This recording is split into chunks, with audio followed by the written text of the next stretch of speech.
ইসলাম মানে অন্যরকম হৃদয় কাড়া আলো, ইসলাম মানে চেষ্টা করা হতে আরো ভালো।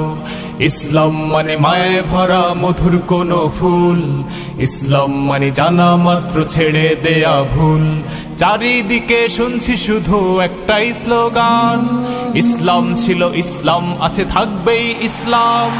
ইসলাম ইসলাম ইসলাম ইসলাম ইসলাম ইসলাম ইসলাম ইসলাম।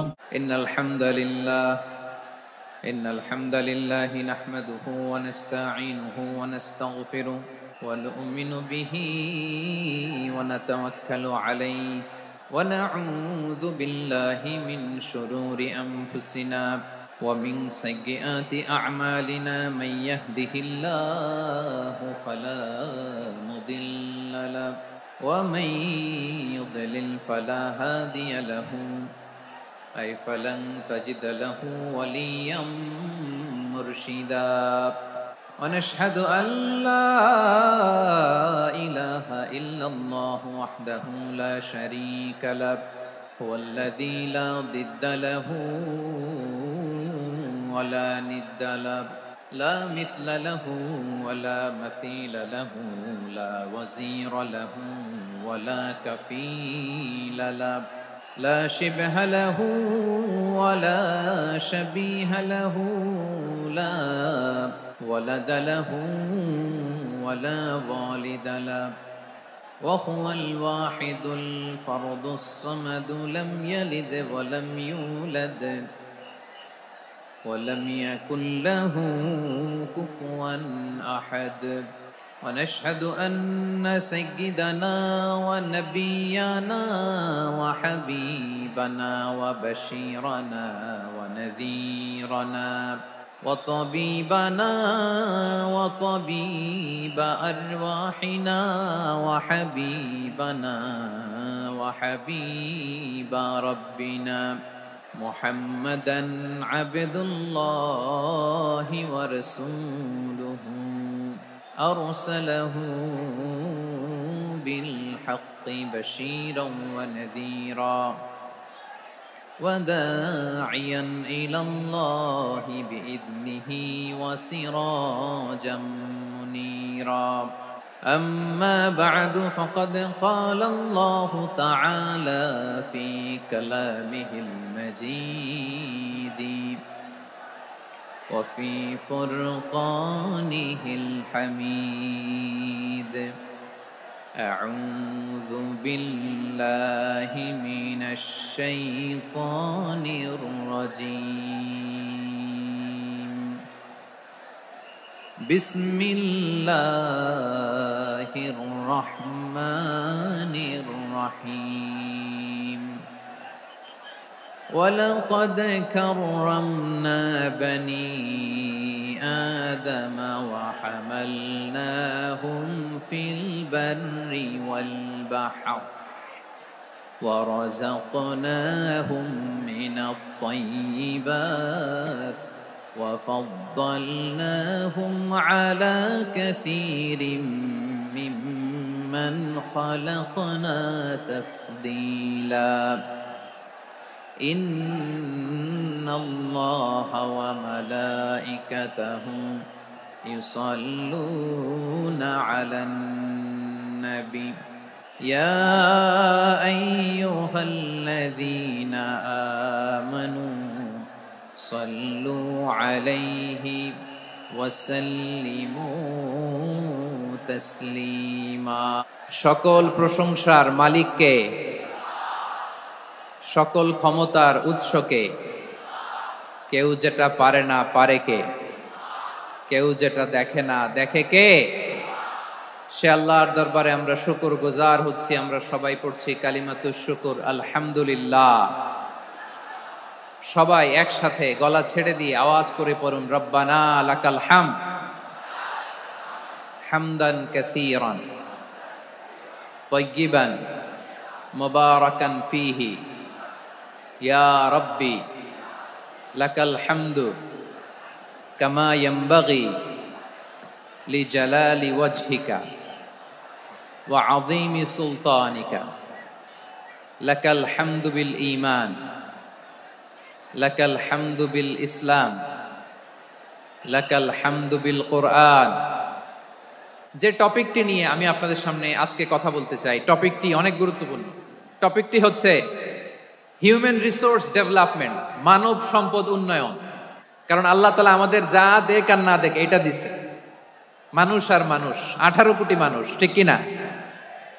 এই 18 কোটি জনসংখ্যার দেশে বসবাস করে আমরা খুশি না বেজার? খুশি হইতে হবে, বেজার হইেন না। জাপানের খবর জানেন? তাদের গ্রোথ রেট নিচের দিকে, উল্টো। জনসংখ্যা নাই, বাচ্চা নিলে, সন্তান নিলে গভর্নমেন্ট তাদের টাকা দেয়। আমাদেরকে আল্লাহ তাআলা দয়া করে মায়া করে এই সম্পদটা দিয়েছেন। এই মানব সম্পদকে যেন আমরা কাজে লাগাই, ইনশাআল্লাহ। পড়েন সবাই।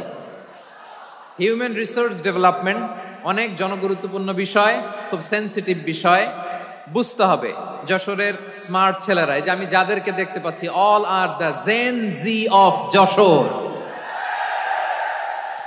যারা জেন জি, ওরা স্মার্ট, ওরা ইশারা ইঙ্গিতে কাজ করে। এই যে পুরো গদি উল্টায় দিছে, ঠিক কিনা? 24-এর ছাত্র নাগরিক অভ্যুত্থান আমাদের দেখিয়ে দিচ্ছে কিভাবে চোখের ইশারায় গদি উল্টে দিতে হয়। হিউম্যান রিসোর্স ডেভেলপমেন্টের ব্যাপারে কিছু কথা বলবো। এই যে আমাদের বিশাল জনসংখ্যা, এই জনসংখ্যাকে কি করে জনসম্পদে রূপান্তরিত করা যায় এ ব্যাপারে কথা বলবো। আমি সূরাতু বনি ইসরাইলের 70 নম্বর আয়াত তেলাওয়াত করেছি। ওয়ালাকাদ কাররামনা বনি আদম ওয়া হামালনাহুম ফিল বাররি ওয়াল বাহরি ওয়া রাযাকনাহুম মিনাত তাইয়্যিবাত وفضلناهم على كثير ممن خلقنا تفضيلا। পড়েন আল্লাহু আকবার। রব্বুল আলামিন বলেন, ওয়ালাকাদ কাররামনা বনি আদম, আমি বনি আদমকে সম্মানিত করেছি, বনি আদমকে মর্যাদা দিয়েছি। ওয়া হামালনাহুম ফিল বাররি ওয়াল বাহর, বনি আদমকে জলে স্থলে, স্থলে এবং সমুদ্রে চলাচলের বাহন দিয়েছি। ওয়া রাযাকনাহুম মিনাত তাইয়্যিবাত, তাদেরকে পবিত্র রিজিকের বন্দোবস্ত করেছি। ওয়া ফাদ্দালনাহুম আলা কাসীরিম মিম্মান খালাকনা তাফদীলা, আর আমি আল্লাহ যাদেরকে সৃষ্টি করেছি তাদের মধ্য থেকে বনি আদমকে আমি শ্রেষ্ঠ বানিয়েছি। আমরা আশরাফুল মাখলুকাত, আমরা কি? শ্রেষ্ঠ, সবার চেয়ে সেরা। আমাদের মতো করে আল্লাহ কাউকে বানায় নাই। 2 পায়ে ভর করে, শির দ্বারা এরকম স্ট্যান্ড রেখে মাথা উঁচু করে দাঁড়াতে পারে এরকম কোন প্রাণী পৃথিবীতে আছে? এজন্য আল্লাহ বলেন, ওয়ালাকাদ কাররামনা বনি আদম, আমি বনি আদমকে সম্মানিত করেছি, তাদেরকে আমি মর্যাদা দিয়েছি। তাদেরকে আমি যত মর্যাদা দিয়েছি আমার কোন সৃষ্টিকে এত মর্যাদা দেই নাই। পড়েন সুবহানাল্লাহ। I have dignified the status of the sons of Adam. আদমের সব সন্তানের মর্যাদা আমি বাড়িয়েছি। আল্লাহ এখানে বলেননি ওয়ালাকাদ কাররামনাল মুমিনিন, আমি মুমিনের মর্যাদা বাড়িয়েছি, বলেছেন? আল্লাহ এখানে বলেন নাই ওয়ালাকাদ কাররামনাল মুসলিমিন, আমি মুসলিমের মর্যাদা বাড়িয়েছি। আল্লাহ বলেছেন ওয়ালাকাদ কাররামনা বনি আদম, আমি বনি আদমের সম্মান বাড়িয়েছি। হোক সে মুমিন কিংবা কাফের, মুসলিম কিংবা মুশরিক, আস্তিক কিংবা নাস্তিক, আরব কিংবা অনারব, যেই হোক না কেন, আদম সন্তান সবগুলার মর্যাদা বাড়ায় দিয়েছে কে? সবার মর্যাদা আল্লাহ বাড়িয়েছে। মানুষ হিসেবে মর্যাদা। বিশ্বনবী সাল্লাল্লাহু আলাইহি ওয়াসাল্লাম ইহুদির লাশ দেখে দাঁড়িয়ে গেলেন। কার লাশ? ইহুদির লাশ দেখে দাঁড়ায় গেলেন। সাহাবারা বললেন, ইয়া রাসূলুল্লাহ, আপনি দাঁড়ালেন যে, এটা তো ইহুদির লাশ। বিশ্বনবী বললেন, আওয়ালাইসাত নাফসান, এটা কি মানুষ নয়? এটা হোক ইহুদি হোক খ্রিস্টান, এটা তো মানুষ। আমি মানুষ দেখে দাঁড়িয়েছি। আই স্যালিউট দ্য হিউম্যানিটি, আমি মানবতাকে সম্মান করেছি। পড়েন সুবহানাল্লাহ। তাহলে এই জমিনে মানুষের মর্যাদা বেশি, হোক আস্তিক হোক নাস্তিক, হোক মুমিন কিংবা কাফের। আদমের সন্তান হলে, মানুষ হলেই তার মর্যাদা বাড়িয়েছে কে? আমার কলিজার টুকরা যশোরের ভাইয়েরা, মানুষের মর্যাদা আল্লাহ এত বাড়িয়েছেন। মানুষ জীবিত থাকলেও যেমনি মর্যাদাবান, মরে গেলেও মর্যাদাবান। সুবহানাল্লাহ পড়েন। মানুষ মরে গেলে এই ডেড বডিটা কি হয়? পচে যায়, গলে যায়, মাটির সাথে মিশে যায়। তাই বলে আপনি ডেড বডির সাথে যাচ্ছে তাই করতে পারবেন না। পারবেন? কেউ যদি অন্যায় করে তাকে যদি আপনি শাস্তির আওতায় আনেন, যা মনে চায় করতে পারবেন না, তারা আগুন দিয়ে পোড়াতে পারবেন না, নাক কাটতে পারবেন না, কান কাটতে পারবেন না, অঙ্গ বিকৃতি করতে পারবেন না। কারণ মানব জাতির মর্যাদা স্বয়ং দিয়েছে কে? পচে যাবে, গলে যাবে। তারপরে ইসলাম বলে না, খবরদার, এই মরা লাশটারও একটা মর্যাদা আছে না নাই? ইসলাম বলে এই লাশটা গলে যাবে, পচে যাবে, কিন্তু এটার অমর্যাদা করো না। কর্পূর দিয়ে, খেজুর পাতা দিয়ে, এটাকে ওয়ার্ম ওয়াটার দিয়ে, গরম পানি দিয়ে ধৌত করো, সাদা শুভ্র ধবধবে কাপড় দিয়ে লাশটাকে তুমি কাভার করো, তারপরে খাটিয়ার মধ্যে লাশটাকে রেখে বিশাল একটা প্রোগ্রাম করো, একটা ফিউনারাল প্রোগ্রাম করো। ওই প্রোগ্রামের ডানে বায়ে পেছনে লাশটারে রাখলে হবে না, প্রোগ্রামের একেবারে সামনটাতে তুমি লাশটাকে রাখো। সুবহানাল্লাহ। একটা ফিউনারাল প্রোগ্রাম করতে হবে, তাকে শেষ বিদায় জানাতে হবে, যেটাকে আমরা জানাজা বলি। কি বলি? জানাজা মানে মাইয়েতের জন্য দোয়া, তার জন্য দোয়া করা হয়, তাকে একটা সিস্টেমেটিক অর্ডারে কবরে রাখা হয়, সুন্দরভাবে সেটাকে কবরস্থ করা হয়, মাটি দেয়া হয়, পানি দেয়া হয়। তার মানে মরে গেলেও মানুষের সম্মান বাড়ায় দিয়েছে কে? এজন্য আল্লাহ বললেন ওয়ালাকাদ কাররামনা বানি আদম, বনি আদমের সম্মান মর্যাদা আমি আল্লাহ বাড়িয়ে দিয়েছি। মানুষের সম্মানে তুমি কখনো আঘাত করো না, ঠিক কি না? তাহলে ভাই, প্রথম মেসেজ হচ্ছে, the first and foremost message tonight to the people of জাসর। আল্লাহ বলেন, I have dignified the status of son of Adam. আমি বনি আদম সবার মর্যাদা বাড়িয়ে দিয়েছি, হোক আস্তিক নাস্তিক, হোক কাফের কিংবা মুশরিক, তার মর্যাদা বাড়াই দিছে কে? যখন বন্যা হয়, আমরা ত্রাণ নিয়ে যাই, আমরা শুধু মুসলমানদেরকে ত্রাণ দেই নাকি? হ্যাঁ, আমরা মুসলমানকেও দেই, অমুসলমানকেও দেই, হিন্দুকেও দেই, বৌদ্ধকেও দেই। যেখানেই মানবতা বিপন্ন, সেখানে ইসলামের হেল্পিং হ্যান্ড আছে না নাই? সুবহানাল্লাহ। কি দিন আমরা পেয়েছি, কি বিধান আমরা পেয়েছি। ওয়ালাকাদ কাররামনা বানি আদম, আমি বনি আদমকে সম্মানিত করেছি। এরপর আল্লাহ বললেন, ওয়া হামালনাহুম ফিল বাররি ওয়াল বাহর, মানুষকে স্থলে এবং সমুদ্রে চলাচলের বাহন আমি দিয়েছি। স্থলে কিভাবে চলবে, জলে কিভাবে চলবে, এই বাহনের ব্যবস্থা করেছে কে? সেন্ট্রাল থেকে, সেন্ট্রালি যে ইনস্ট্রাকশন আসবে, সেই ইনস্ট্রাকশনের এক চুল আমরা ডানে বায়ে যাব না। এইটা গণজাগরণের জন্য এইটা দরকার, ইসলামী বিপ্লবের জন্য এইটা দরকার। আমি চলাচলের যানবাহনের ব্যবস্থা করেছি। আমরা স্থলে ঘোড়ার উপরে চড়ি, উটের উপরে চড়ি, গাড়ির উপরে চড়ি। এই যে গাড়ির ইঞ্জিন বানাইছি আমরা, এটার মেধা দিয়েছে কে? আবার সাগরের মধ্যে আমরা নৌযান, জলযান, বড় বড় জাহাজ দিয়ে এক মহাদেশ থেকে আরেক মহাদেশ যাই, এক দেশ থেকে মালামাল গুলো আরেক দেশে পাঠাই। সাগরের ভেতরে নৌকা গুলোরে ধরে রাখলো কে? ওয়াল ফুলকিল্লাতি তাজরি ফিল বাহরি বিমা ইয়ানফাউন নাস, মানুষের উপকার আছে এরকম সরঞ্জামাদি নিয়ে সাগরের উপরে বিশাল বিশাল জলযানগুলো চলে। এগুলো ডুবে যায় না, কাত হয়ে যায় না, পড়ে যায় না। এগুলোকে স্থিতিস্থাপকতাকে ঠিক করে রাখলো কে? আপনারা জাহাজ দেখেছেন? জাহাজ, হ্যাঁ, বাড়ি চট্টগ্রাম হইলে দেখতে পারতেন, দেখছেন? বিশাল বিশাল জাহাজ, বিশাল জাহাজ মালামাল নিয়ে এক মহাদেশ থেকে আরেক মহাদেশে যায়। গত মাসে আমার জাপান সফর ছিল। এই যে বাংলাদেশে যে গাড়িগুলো চালান, বেশিরভাগ গাড়ি আসে কিন্তু জাপান থেকে। হাজার হাজার গাড়ি একটা জাহাজ বহন করতে পারে, হাজার হাজার গাড়ি। এটারে সাগরের মধ্যে ভাসাইলো কে? সবাই বলুন, ভাসালো কে? হাজার হাজার গাড়ি নিয়ে জাপানিজ গাড়িগুলো আমাদের চট্টগ্রামের এয়ারপোর্টের বন্দরে ভিড়ে। যুক্তরাষ্ট্রে আমি দেখেছি বিশাল বিশাল জাহাজ। আপনারা টাইটানিক জাহাজের নাম শুনেছেন?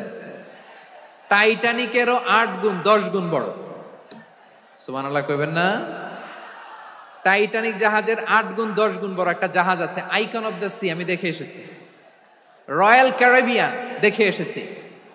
সাগরের সামনে জেটিতে যখন দাঁড়ালাম, জাহাজটা যখন যায়, আমার মনে হচ্ছে একটা শহর, গোটা শহর, the entire city is floating on the water.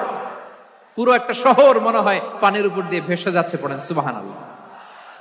এই যে আইকন অফ দ্য সি, এই ক্রুজ, এই জাহাজটা, এটার ভিতরে স্টেডিয়াম আছে। কিসের ভিতরে স্টেডিয়াম? কথা বুঝে নাই বোধহয়। স্টেডিয়াম কিসের ভিতর? সুইমিং পুল আছে, শপিং মল আছে, রেস্টুরেন্ট আছে, ক্লাব আছে, 3000 4000 রুম বিশিষ্ট, কক্ষ বিশিষ্ট হোটেল আছে। এই সবগুলোর নিয়ে এগুলো চলে সাগরের এই দোলার মধ্যে, জলোচ্ছ্বাসের মধ্যে, এই সাগরের ভেতরে এই জাহাজগুলোর ভাষায় রাখছে কে?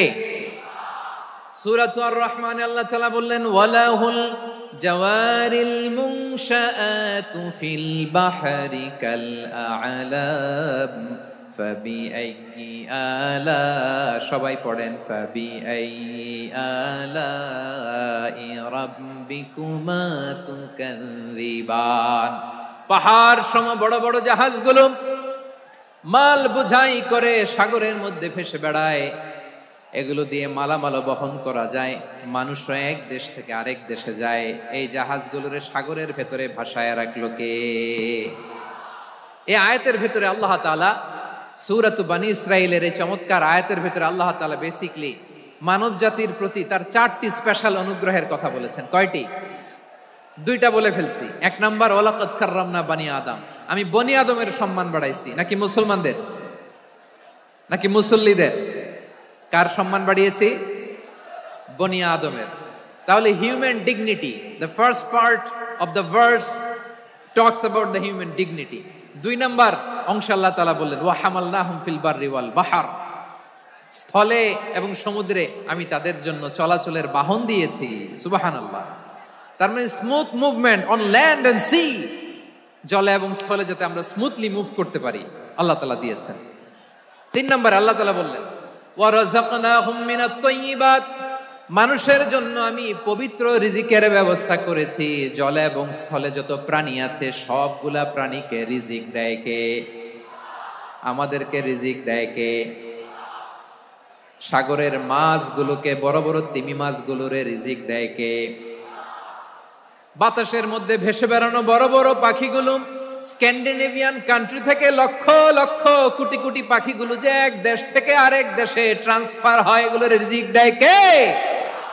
রব্বুল আলামিন বলেন, ওয়ামা মিন দাব্বাতিন ফিল আরদি ইল্লা আলাল্লাহি রিজকুহা ওয়া ইয়ালামু মুস্তাকাররাহা ওয়া মুস্তাওদাআহা কুল্লুম ফি কিতাবিম মুবিন। আল্লাহু আকবার।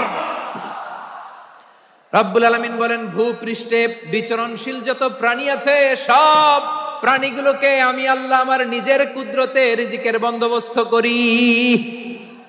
এই প্রাণীগুলো কোথায় থাকে, কোথায় যায়, সব জায়গায় আমি রিজিক পৌঁছে দেই। রিজিক কেউ দিতে পারে না, রিজিকের মালিক কে? রিজিকের মালিক তিনি আল্লাহ। এজন্য আল্লাহ তাআলা বললেন, ওয়া রাযাকনাহুম মিনাত তাইয়্যিবাত। এরপর আল্লাহ বললেন, ওয়া ফাদ্দালনাহুম আলা কাসীরিম মিম্মান খালাকনা তাফদীলা। আমি যত প্রাণী সৃষ্টি করেছি সকল প্রাণীর মধ্যে মানুষের মর্যাদা, শ্রেষ্ঠত্ব আমি দিয়েছি। সুবহানাল্লাহ পড়েন। তাহলে 1 নম্বরে আল্লাহ বললেন আমি বনি আদমের মর্যাদা বাড়ালাম। এরপরে বললেন স্থলে এবং সমুদ্রে চলাচলের জন্য যানবাহন দিলাম। 3 নম্বরে আল্লাহ বললেন পবিত্র রিজিকের ব্যবস্থা করে দিলাম। এরপরে আল্লাহ বললেন যত প্রাণী আছে, সৃষ্টি আছে, সবগুলার উপরে আমি মানুষকে শ্রেষ্ঠত্ব দিলাম। সুবহানাল্লাহ। তাহলে সবচেয়ে বেশি শ্রেষ্ঠত্ব মানুষের। কার? মানুষের। শুধু তাই নয় প্রিয় ভাইরা, আকাশ এবং জমিনে যা কিছু আছে সবকিছু মানুষের জন্য, মানুষের কল্যাণে, মানুষের প্রয়োজনে, মানুষের বশীভূত করে সৃষ্টি করেছেন কে? রব্বুল আলামিন বলেন, হুয়াল্লাযী খালাকা লাকুম মা ফিল আরদি জামিআ। এই জমিনের মধ্যে যা কিছু আমি আল্লাহ সৃষ্টি করেছি সব কিছু আমি মানুষের জন্য সৃষ্টি করেছি। পড়েন সুবহানাল্লাহ। হুয়াল্লাযী খালাকা লাকুম মা ফিল আরদি জামিআ, যা আছে সব আমাদের জন্য, সব আমাদেরকে সার্ভিস দেওয়ার জন্য, আমাদের উপকারের জন্য, আমাদের কল্যাণের জন্য। আওয়াজ করে সবাই পড়ুন আল্লাহু আকবার। অন্য আয়াতে আল্লাহ বললেন, ওয়াসাখখারা লাকুম মা ফিস সামাওয়াতি ওয়া মা ফিল আরদি জামিআম মিন ইন্না ফি যালিকা লাআয়াতিন লিকাওমি ইয়াতাফাক্কারুন। প্রথমে আল্লাহ বললেন জমিনে যা আছে সব তোমাদের কল্যাণে আমি সৃষ্টি করলাম। এরপরে আল্লাহ বললেন আকাশেও যা আছে সব তোমাদের জন্য সৃষ্টি করলাম, তোমাদের অনুগত বানিয়ে দিলাম। পড়েন সুবহানাল্লাহ। মানুষের কি ব্রেইন দেখেন, মানুষ জমিন ছেড়ে আকাশে চলে যায়। পাখি দেখে মানুষের শখ হলো পাখি যেহেতু উঠতে পারে আমরাও পারবো। অরবিল রাইট, উইলবার রাইট, দুই ভাই মিলে আঁকাঝোঁকা করতে করতে করতে করতে প্লেন বানায় ফেললো। কোন সুবহানাল্লাহ। এখন পাখিও ওরে, আমরাও ওরি। এরপরেই মানুষের কৌতূহল থামে না এখানে। মানুষ চলে গিয়েছে চাঁদে। কোথায় গেছে? এখন কিন্তু চাঁদে জমি বিক্রি হয় জানেন। পৃথিবী নিয়ে মারামারি শেষ, রাশিয়া আমেরিকা এখন ধরছে চাঁদ আর মঙ্গল গ্রহ। এখন চাঁদে জমি বিক্রি হয়, মঙ্গলে জমি বিক্রি হয়। এই চাঁদ, মঙ্গল, বৃহস্পতি, শনি সব আল্লাহ তাআলা আমাদের জন্য বানিয়েছেন। সুবহানাল্লাহ পড়েন। মানুষ সাগরের উপরে চড়ে, শূন্যে ভেসে বেড়ায়, পাহাড় কেটে সুড়ঙ্গ বানায়, টানেল বানায়। মানুষ ব্রডব্যান্ডের লাইন নিয়ে যায় সাগরের ভেতর দিয়ে, এক দেশ থেকে আরেক দেশে, এক মহাদেশ থেকে আরেক মহাদেশে। সুবহানাল্লাহ পড়েন। তার মানে গোটা বিশ্বের সবকিছুর উপরে control, superiority over all creatures, সবকিছুর উপর কন্ট্রোল, মনিটরিং, নিয়ন্ত্রণ, এটা প্রতিষ্ঠা করে দিয়েছে কে?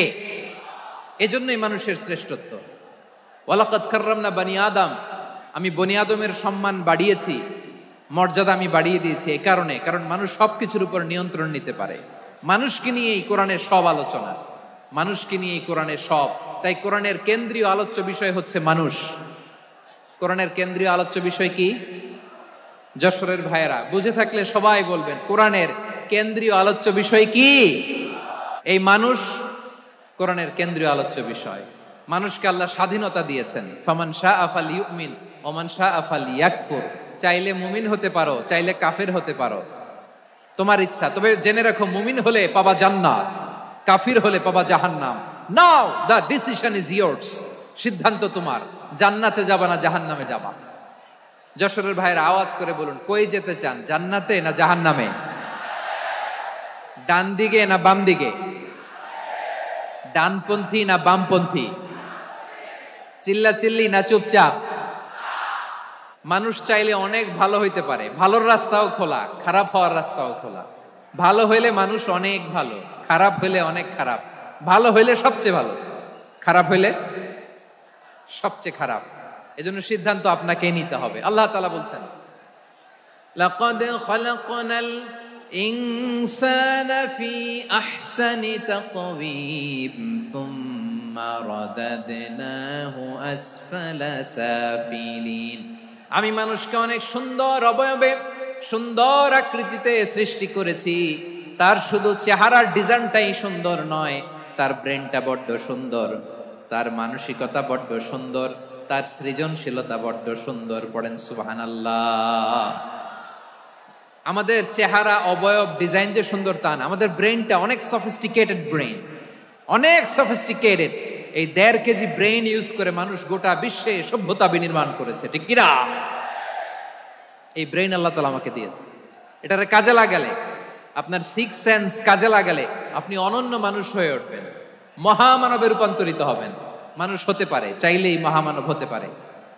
আবার যদি মানুষ চায় খারাপও হতে পারে। আল্লাহ বললেন শুধু ভালোই না, ভালো হতে চাইলে অনেক ভালো তুমি হতে পারো, আবার খারাপ হতে চাইলে অনেক খারাপ তুমি হতে পারো। সুম্মা রাদাদনাহু আসফালা সাফিলিন।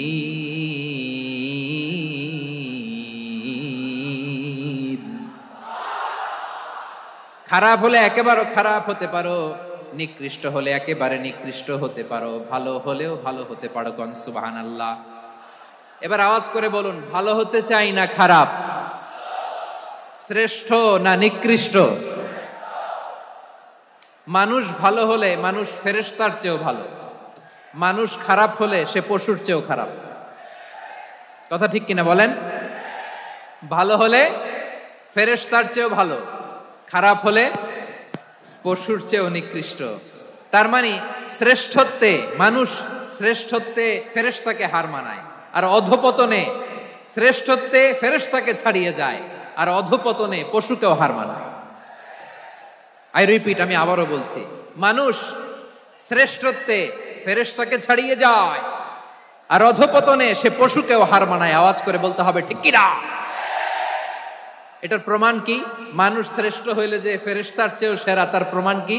আল্লাহ তাআলা বলছেন, ওয়া ইয কুলনা লিল মালাইকাতি ইসজুদু লি আদম ফাসাজাদু ইল্লা ইবলিস আবা ওয়াস্তাকবারা ওয়া কানা মিনাল কাফিরিন। আল্লাহ বলেন, স্মরণ করো সে সময়ের কথা যখন আমি ফেরেশতাদেরকে বললাম, ও ফেরেশতারা আদমকে সেজদা দাও। সব ফেরেশতারা সম্মান সূচক সেজদা আদমকে দিল, তারা আদমের জন্য সেজদায় লুটিয়ে পড়লো, একজন ছাড়া, তার নাম ইবলিস। আওয়াজ করে বলেন তার নাম কি? সে অহংকার প্রদর্শন করলো, সে কাফের হয়ে গেল, বাকি সব ফেরেশতারা সেজদা দিল। সুবহানাল্লাহ। আবার আদম আলাইহিস সালামকে আল্লাহ জিজ্ঞেস করলেন, সব বলে দিল উত্তর, কিন্তু ফেরেশতাদেরকে একই প্রশ্ন জিজ্ঞেস করলেন, তারা উত্তর করতে পারে নাই। তার মানে এর মধ্য দিয়ে প্রমাণিত হয়, মানুষ ভালো হলে ফেরেশতার চেয়েও ভালো, ফেরেশতার চেয়েও মানুষের মর্যাদা বাড়িয়ে দিয়েছে কে? সব নূরের ফেরেশতা যখন মাটির আদমকে সেজদা দেয়, এটা প্রমাণ করে ফেরেশতার চেয়েও মানুষের মর্যাদা বাড়িয়ে দিয়েছে কে? তুমি মাটির আদমকে প্রথম সৃষ্টি করিয়া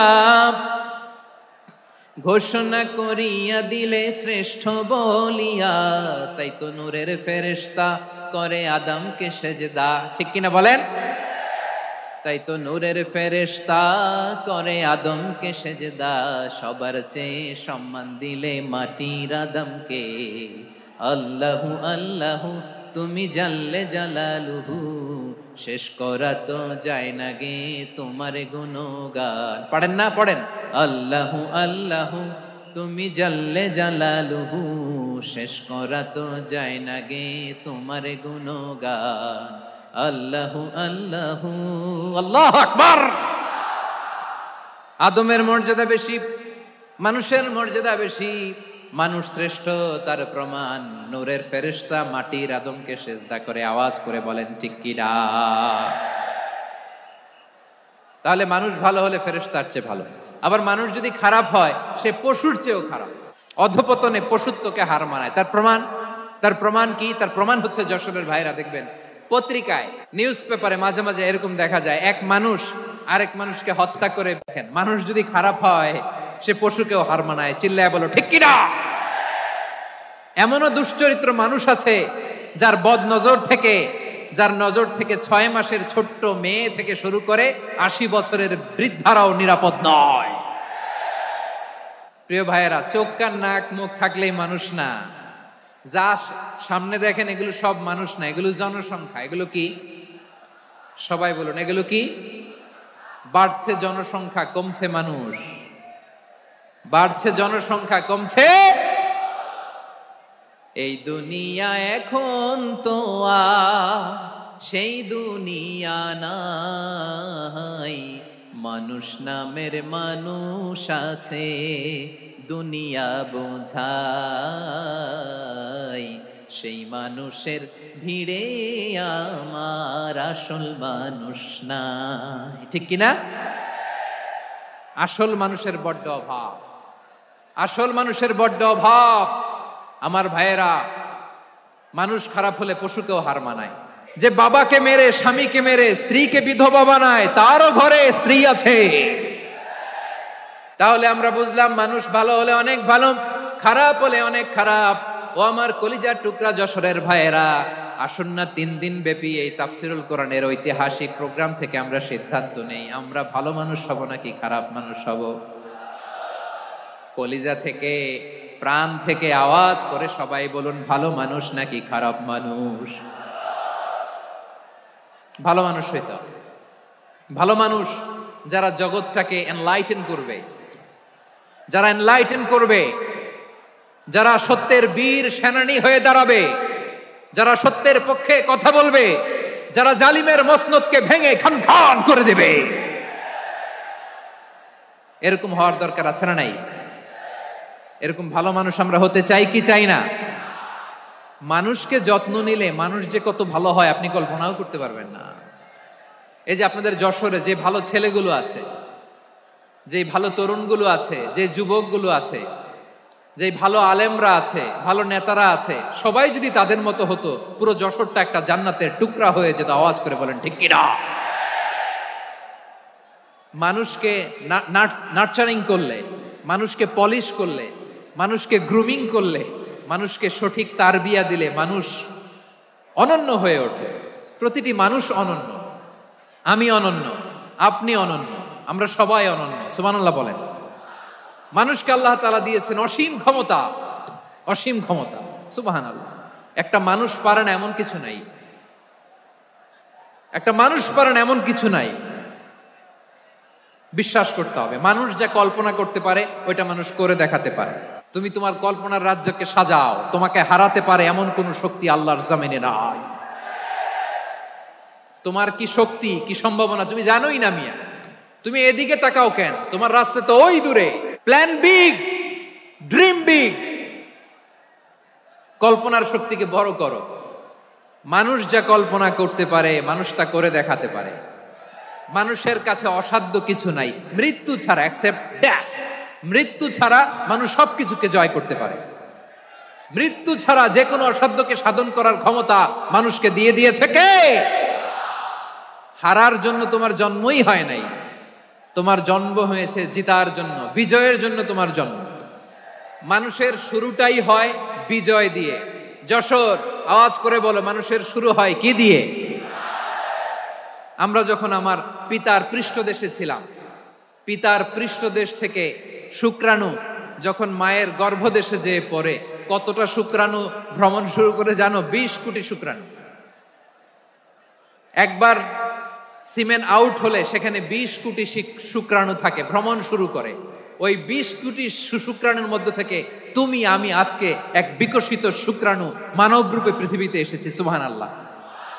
ওই 20 কোটি শুক্রাণুর প্রতিযোগিতায় সবাইরে পেছনে ফেলে সেদিন আমি সফল হয়েছিলাম, সেদিন আমি বিজয়ী হয়েছিলাম। সেদিন আমি এত ছোট ছিলাম মাইক্রোস্কোপ দিয়েও আমার অস্তিত্ব টের পাওয়া যায় না।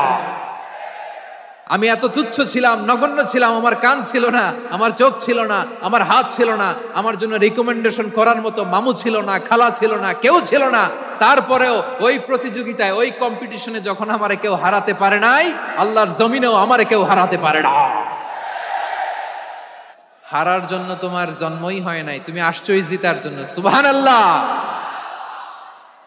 বিশ্বনবী বলেন, আন্নাসু মাআদিন কামাআদিনি যাহাবি ওয়াল ফিদ্দা খিয়ারুহুম ফিল জাহিলিয়াতি খিয়ারুহুম ফিল ইসলাম। Peoples are like mines of gold and silver. সোনার খনি, রূপার খনি, এর চেয়েও বড় খনি হচ্ছে এই মানব সম্পদের খনি। আওয়াজ করে বলেন আল্লাহু আকবার। আল্লাহ তাআলা এই সম্পদ আমাদেরকে দিয়েছে। বিশ্বনবী বলেন, মানুষ হচ্ছে খনির মতো। খিয়ারুহুম ফিল জাহিলিয়াতি খিয়ারুহুম ফিল ইসলাম।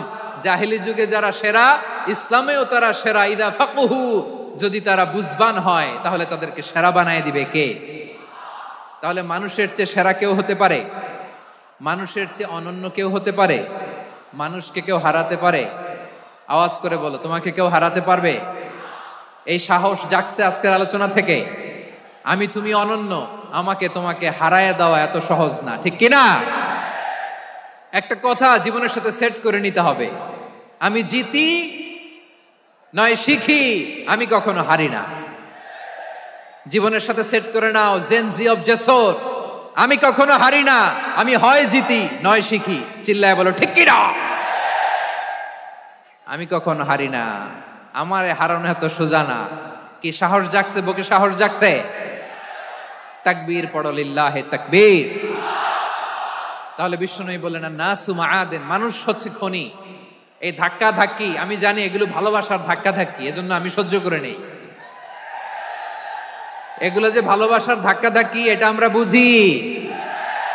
পৃথিবীর কোন আইন, সিকিউরিটি প্রটোকল দিয়ে এটারে মানানো যাবে না, কারণ এটা তো ভালোবাসা, লাভ। লাভ কোনো আইন কানুন দিয়ে বাধা যায় না, মারানো যায় না, ঠিক কিনা বলো? আল নাসু মাআদিন, মানুষ হচ্ছে খনি, এই খনির যত্ন নিতে হবে। আমার মা বাবা যারা এসেছেন, আপনার ছেলে মেয়ের যত্ন নেন। আপনার ছেলের মধ্যে যে কি পটেনশিয়াল আপনি জানেন না। আপনার এই ছোট্ট অবুজ ছেলেটাই আগামী দিনের শায়েখ আহমদুল্লাহ হবে। আপনার হেফজখানায় পড়া ওই ছোট্ট ছেলেটাই আগামী হক হবে। আপনার ওই ছেলেটা আমির হামজা হবে, আব্দুল হাই সাইফুল্লাহ হবে, এভাবে বড় বড় আলেম হবে, তারা যুগশ্রেষ্ঠ আলেম হবে। সেই একদিন এই বাংলাদেশের পার্লামেন্টে যে বক্তব্য দিয়ে যশোরের পক্ষে কথা বলবে। আপনি জানেন না, কাউকে ছোট করবেন না, আপনি ওর কনফিডেন্স আপনি কমাবেন না, আপনি কমাতে পারেন না। প্যান্ডেলে আমার যে মা বোনেরা আছেন, ছেলে মেয়েদেরকে কখনো ছোট করে কথা বলবেন না। ও যে কোথায় যাবে আপনি জানেন না, আপনি মা হয়ে তাকে সাহস দিবেন, তার কল্পনার জগৎটাকে সাজাতে তাকে উৎসাহিত করবেন, ঠিক কিনা বলেন? আর আমার প্যান্ডেলের আমার প্রিয় শ্রদ্ধাশীলা মায়েরা বোনেরা, আপনারা তো আরো দামি সম্পদ। বিশ্বনবী বলেন, আর দুনিয়া কুল্লুহা মাতা। আল্লাহ আল্লাহ আল্লাহ, বিশ্বনবীর কথার ওজন দেখেন। আর দুনিয়া কুল্লুহা মাতা ওয়া খায়রু মাতা'আদ দুনিয়াল মারআতুস সালিহা। বিশ্বনবী বলেন, দুনিয়ায় যা দেখো সব আল্লাহর দেওয়া অ্যাসেট, মানে সম্পদ। আর এত অ্যাসেটের ভিড়ে সবচাইতে শ্রেষ্ঠ সম্পদ হচ্ছে নেককার নারী। ভাইয়েরা বোনের সাথে খারাপ আচরণ করো না, সন্তান মায়ের সাথে খারাপ আচরণ করো না। আমাদের মায়েরা আমাদের asset, they are our priceless asset. কারণ এই মায়েদের পেটে এসেছে আল্লাহর ওলিরা, এই মায়েদের পেটে এসেছে খান জাহান আলী, এই মায়ের পেটে এসেছে শাহজালাল ইয়ামানি, এই মায়ের পেটে এসেছে আল্লাহর সব নবীরা। নাকি নবীরা আকাশ থেকে ধপ করে জমিনে নেমে আসছে? মায়ের পেটে আসছে। এই মায়ের পেটগুলো খনি। আমার সম্মানিতা মায়েরা বোনেরা, নিজেকে ইসলাম দিয়ে সাজান, নিজেকে পবিত্র রাখুন, নিজের আব্রু ঈমান ইজ্জতের হেফাজত করুন, কোরআন পড়ুন, সুন্নাহ পড়ুন। আপনি জানেন না আপনার গর্ভে কে আসছে, কোন ক্ষণজন্মা পুরুষকে আল্লাহ তাআলা আপনার গর্ভে পাঠাবে আপনি জানেন না। মায়েরা নিজেদেরকে পবিত্র রাখুন, ইসলাম চর্চা করুন, কোরআন চর্চা করুন, নৈতিকতা দিয়ে নিজেকে সাজান। যশোরের জেনজি, নিজেদেরকে প্রস্তুত রাখো আগামীর বাংলাদেশের জন্য। নৈতিকতা, মোরালিটি, ভ্যালিউজ দিয়ে নিজেকে সাজাও, ইসলাম দিয়ে নিজেকে সাজাও। কারণ আগামীর বাংলাদেশ ইসলামের বাংলাদেশ। বাংলাদেশের আসল পরিচয় ইসলাম। বাংলাদেশের আসল পরিচয় কি? বাংলাদেশের আসল পরিচয় কি? এই ইসলাম নিয়ে আমরা সংসদ ভবন সাজাবো, রাজি আছি না নাই? শেকড় ভুলে যাওয়া যাবে না। আমরা ধাপে ধাপে শারিয়া আইনের দিকে যাব ইনশাআল্লাহ, কিন্তু জঙ্গিবাদ দিয়ে নয়, কট্টর পন্থা দিয়ে নয়। আমরা ইন্টেলেকচুয়ালি, গ্রাজুয়ালি, ধাপে ধাপে শারিয়া আইনের দিকে মুভ করব ইনশাআল্লাহ। বলো লিল্লাহি তাকবীর। এদেশের আসল পরিচয় সবাই বলে না, আওয়াজ করে, এদেশের আসল পরিচয়। এদেশে আজান শুনে সূর্য ওঠে শহর গ্রামে, এদেশে আজান শুনে সূর্য ডুবে সন্ধ্যা নামে, এদেশে সকল কাজে সবাই বলে বিসমিল্লাহ, এদেশে ভালো কিছু দেখে শুনে হাসি মুখে সবাই বলে মাশা আল্লাহ, সুবহানাল্লাহ সুবহানাল্লাহ সুবহানাল্লাহ সুবহানাল্লাহ সুবহানাল্লাহ সুবহানাল্লাহ সুবহানাল্লাহ সুবহানাল্লাহ। ও নবীন তরুণ, তোমার কিসের এত ভয়? জেনে রেখো বাংলাদেশের আসল পরিচয়। বাংলাদেশের আসল পরিচয় ইসলাম। আওয়াজ তুলে বলো, আসল পরিচয় কি? এদেশে পরস্পরে দেখা হলে দেয় সালাম, এদেশে আমজনতার হৃদয় জুড়ে পাক কালাম, ঠিক কি না? এদেশে বিপদ এলে সর্বজনে সর্বক্ষণে দোয়া পড়ে ইন্না লিল্লাহ সুবহানাল্লাহ সুবহানাল্লাহ সুবহানাল্লাহ সুবহানাল্লাহ। এদেশে আজান শুনে সূর্য ওঠে শহর গ্রামে, এদেশে আজান শুনে সূর্য ডোবে সন্ধ্যা নামে, এদেশে সকল কাজে সবাই বলে বিসমিল্লাহ, এদেশে ভালো কিছু দেখে শুনে হাসি মুখে সবাই বলে মাশা আল্লাহ, সুবহানাল্লাহ। আওয়াজ করে সুবহানাল্লাহ, সুবহানাল্লাহ, সুবহানাল্লাহ, সুবহানাল্লাহ। সবাই একসাথে সুবহানাল্লাহ, সুবহানাল্লাহ, সুবহানাল্লাহ, সুবহানাল্লাহ। এদেশের আসল পরিচয় কি? আওয়াজ করে বলতে ভয় লাগে। এদেশের আসল পরিচয় কি? ইসলাম দিয়ে আমাদের সংসদ ভবন চলুক, আমরা চাই কি চাই না? বঙ্গভবনে লা ইলাহা ইল্লাল্লাহর পতাকা উড়ুক, আমরা চাই কি চাই না? প্রতিটি জেলা অফিসে, ডিসি অফিসে লা ইলাহার পতাকা ঝুলুক, আমরা চাই কি চাই না? যশোর, আওয়াজ করে বলো, ভালো মানুষ না খারাপ মানুষ? বুঝে বলছে তো? মানুষ ভালো হলে যে কত ভালো। এই মানুষকে যত্ন নিলে, মানুষকে মানুষ বানালে যে সে কি হতে পারে শুনবা। মানুষকে যত্ন নিলে মানুষের মধ্যে যারা কি পটেনশিয়াল রেখেছে। আমি জাপানের দুইটা উদাহরণ দেই। জাপানের, আল্লাহ, 2022 সালে জাপানের সাথে জার্মানির খেলা, ফিফা ওয়ার্ল্ড কাপ 2022। এক পক্ষে জাপান, আরেক পক্ষে কোন দেশ? কথা শোনে নাই। এক পক্ষে কোন দেশ? আরেক পক্ষে সবাই। এক পক্ষে, আরেক পক্ষে। ওই খেলায় জিতেছিল জাপান, জিতেছিল 22 সালের এই ফিফা ওয়ার্ল্ড কাপে। জাপান ফুটবল খেলায় জিতে, as a part of their celebration তারা খেলার পরে পুরো স্টেডিয়ামটারে ক্লিন করে। The fan base of Japan, lakh lakh মানুষ খেলা দেখতে যায়, তো এত ডাস্টবিনও তো নাই। তো যারা ডাস্টবিনে জায়গা পায় নাই, তারা এই যে চকলেটের প্যাকেট, পানির বোতল, চিপসের প্যাকেট তারা এদিকে সেদিকে রেখে দিয়েছে। জাপানের ভক্তরা, জাপানের ফলোয়াররা, as a part of their celebration তারা খেলার পরে পুরো স্টেডিয়ামের সব ময়লা আবর্জনা ক্লিন করে তারপরে বিদায় নিয়েছে। তাদেরকে কি ক্লিন করার দায়িত্ব দেয়া হয়েছিল? এই যশোর, জাপানের যে ছেলেরা খেলা দেখতে গেছিল ওদেরকে কি ক্লিন করার দায়িত্ব দিছিল? তারা কি স্টেডিয়ামের পরিচ্ছন্নতা কর্মী? তাদের আকল, তাদের সিক্স সেন্স তাদেরকে বলেছে। ছোটবেলা থেকে জাপান গভর্নমেন্ট ওদেরকে এত পরিচ্ছন্নতা শেখায়, ক্লিনলিনেস অ্যাওয়ারনেস ক্যাম্পেইন করায়। ক্লাসে আমি দেখেছি, ক্লাসে নিজের বেঞ্চ নিজে মুছে, ক্লাসের মাঝখানে একটা সময় দেয়, নিজের টেবিল নিজে মুছে, নিজের ক্লাসরুমটা নিজে পরিষ্কার করে। রাস্তাঘাটে একটা ধুলা নাই, ময়লা নাই, একটা টিস্যু নাই। খেলার পরে গোটা বিশ্বকে তাক লাগিয়ে দিয়েছে। জাপানের ফ্যানরা সবার রেখে যাওয়া গার্বেজ, টিস্যু, বোতল পরিষ্কার করে তারপরে স্টেডিয়াম থেকে বিদায় নিয়েছে। আমরা কেন এমন হইতে পারলাম না? আমরা কেন এমন হইতে পারলাম না? জাপানের যারা এগুলো করছে ওদের 3টা করে চোখ না? চোখ তো 3টা, জাপানো লাগো। জাপানো লাগো হাত তো 4টা, কান তো 6টা। হ্যাঁ, নাকি আমার মতো 2 হাত 2 কানওয়ালা মানুষ? চোখে দেখলে ওটা মানুষ না। চিন্তা করছেন? তার মানে জাপানিজদেরকে যে গ্রুমিং করে শিখানোর মাধ্যমে পরিচ্ছন্ন বানানো গেছে।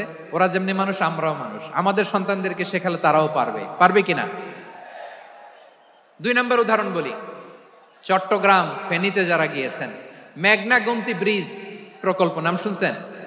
মেঘনা একটা ব্রিজ পার হওয়া লাগে। এই মেঘনা গোমতী, এখানে 3টা ব্রিজ কাঁচপুর সহ, এই 3টা ব্রিজের নির্মাণ কাজ, রেনোভেশনের কাজ দেয়া হয়েছিল জাপানের একটা কোম্পানিকে। কাকে? জাপানের কোম্পানি। নির্মাণ শেষে 738 কোটি টাকা বেঁচে গেছিল, এটা গভর্নমেন্টের হাতে দিয়ে তারা বিদায় নিয়েছে। কত টাকা? 738 কোটি টাকা। যত প্রাক্কলিত ব্যয় নির্ধারণ করা হয়েছে সব টাকা সরকার, তৎকালীন সরকার 2019-এর সরকার, কারা ছিল তো জানেন? এই 2019-এর সরকার তাদেরকে দিয়েছে। তারা রিনোভেশন নির্মাণ শেষে 738 কোটি টাকা অতিরিক্ত বেঁচে গেছিল, এটা আবার গভর্নমেন্টের হাতে বুঝাই দিয়ে তারা বিদায় নিচ্ছে। আমরা কেন এমন হইতে পারলাম না? জাপানের ওরাও মানুষ, আমরাও মানুষ। তার মানে মানুষে মানুষে পার্থক্য আছে না নাই? আচ্ছা, জাপানের 2টা উদাহরণ দিলাম, এবার আমার দেশের 2টা উদাহরণ দিব না? বাংলাদেশের দুইটা উদাহরণ দেয়। 1 নম্বর উদাহরণ, গত সপ্তাহে আপনারা জানেন কক্সবাজার আমার একটা প্রোগ্রাম ছিল, তো হেলিকপ্টারে গিয়েছিলাম। ফেনী জেলা যখন পার হচ্ছি আমি দেখলাম 3টা উইন্ডমিল চিনেন তো, বিশাল পিলার, 3টা 4টা পাখা থাকে, বায়ু বিদ্যুৎ কেন্দ্র, বাংলাদেশের প্রথম বায়ু বিদ্যুৎ কেন্দ্র এটা, মুহুরী প্রজেক্ট বলে এটা সম্ভবত, মুহুরী প্রজেক্ট। তো সাগরের বাতাসের ঝাপটায় এটা ঘুরে এনার্জি হয়, ইলেকট্রিসিটি উৎপাদন হয়। তো আমি পাইলটকে বললাম, ভাই এগুলো থেকে কেমন ইলেকট্রিসিটি উৎপাদন হয়? কয় হুজুর একটু হয় না, কিছুই হয় না। কিছুই হয় না মানে? বলে হুজুর বাংলাদেশে যত উইন্ডমিল আছে এটার পাখা একটাও ঘুরে না। আল্লাহ, বলেন কি? তাহলে এই যে কোটি কোটি টাকা ব্যয় করে যে উইন্ডমিল, কয় হুজুর ভিতরে ফিটফাট, উপরে ফিটফাট, ভিতরে সদরঘাট। তার মানে কোটি কোটি টাকা দিয়ে এই উইন্ডমিল বানায়, এখানে কিছু নাই, দুর্নীতির আড্ডাখানা, আখড়াখানা বাংলাদেশ, ঠিক কিনা বলেন? হায় রে, জাপানিজরাও মানুষ, আমরাও মানুষ। আমার এক নিকটাত্মীয় সরকারি চাকরিজীবী, উনি আমাকে বললেন, বাংলাদেশের আর একটা উদাহরণ দেখি, উনি আমাকে বললেন যে প্রতি বছর আমাদের অফিসের ফার্নিচার চেঞ্জ করে। আমি বললাম প্রতি বছর ফার্নিচার চেঞ্জ করে কেন? বলে যে ফার্নিচার নতুন পারচেজ করলেই তো এখানে টাকা, নতুন কিনতে পারলেই টাকা, নতুন উন্নয়নের সবক শোনাতে পারলেই টাকা। প্রথম আলোর রিপোর্ট, কি আলো? প্রথম আলোর রিপোর্ট, গত 15 বছরে উন্নয়নের নামে লুটপাট হয়েছে প্রায় 3.25 লাখ কোটি টাকা।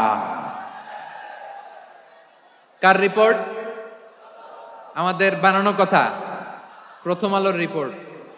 গত 15 বছরে কারা ছিল জানেন তো? হ্যাঁ, শুধু ওনাদেরকেই দোষ দিয়ে লাভ নাই। স্বাধীনতার পর থেকে শুধু শাসকের হাত বদল হয়েছে, আমরা কিছু পাই নাই, ঠিক কিনা বলেন? শুধু ওনাদের দোষ দিয়ে কি লাভ? একদল খাইছে, আরেক দল খাওয়ার জন্য রেডি হয়ে আছে। আমরা এরকম চাই না। আমরা চাই স্বাধীন সার্বভৌম বাংলাদেশ, আমরা চাই দুর্নীতিমুক্ত বাংলাদেশ। আমি নিউজটা যে কতবার বললাম, এটা কি সম্ভব? 3.25 লাখ কোটি টাকা লুটপাট, মানে লুটপাট করতে করতে এদেশের জনগণকে ফুটপাতে বসায় দিচ্ছে। প্রিয় ভাইয়েরা, তাহলে জাপানের মানুষও মানুষ, আমরাও মানুষ। সিদ্ধান্ত আপনার, কোন মানুষ হবেন, ভালো মানুষ না খারাপ মানুষ?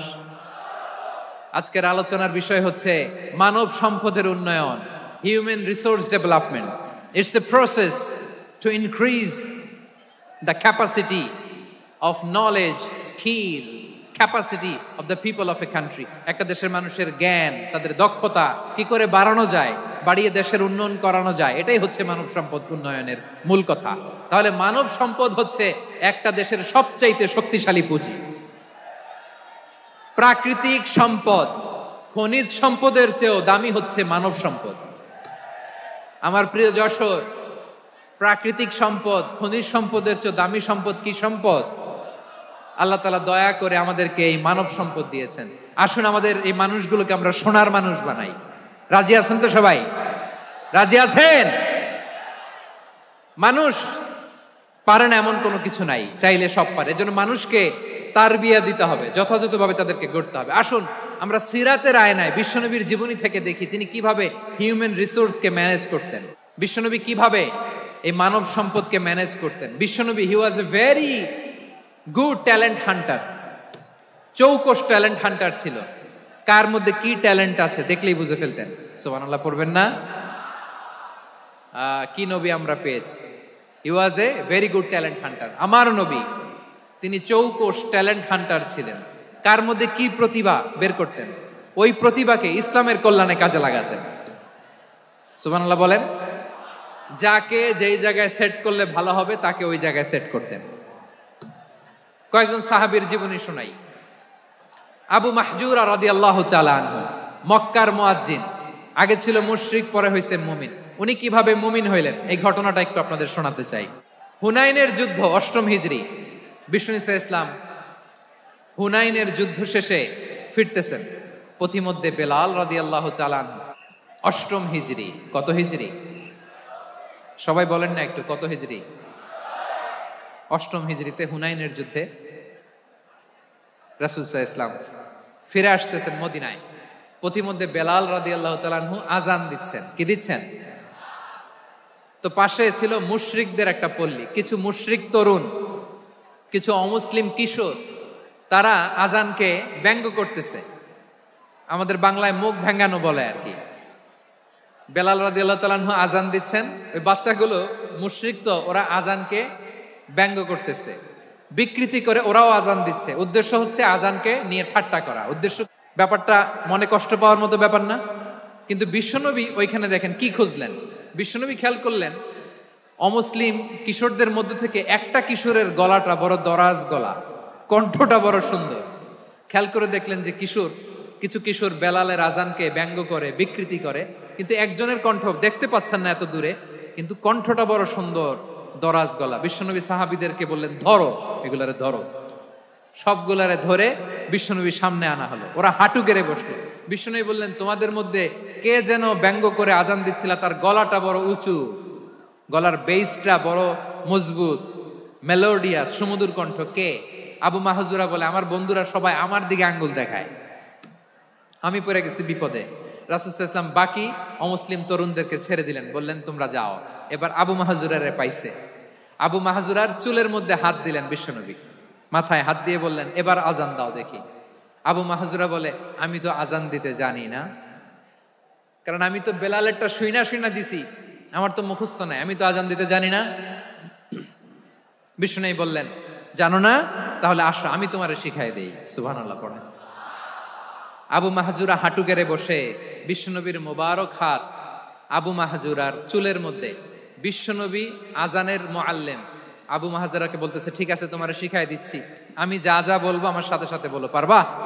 আবু মাহজুরা বলে, পারবো। বিশ্বনবী আজান দিচ্ছেন, মাথায় হাত দিয়ে, আল্লাহু আকবার, আল্লাহু আকবার। আবু মাহজুরা এই বাক্যটা পড়লেন। বিশ্বনবী দ্বিতীয় বাক্য পড়তে আরম্ভ করলেন, আল্লাহু আকবার,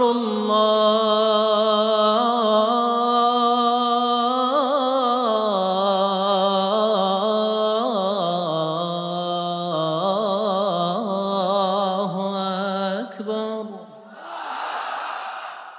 আবু মাহজুরা এই বাক্যটাও বললেন। বিশ্বনবী আবু মাহজুরার মাথার মধ্যে হাত দিয়ে তৃতীয় বাক্য বললেন,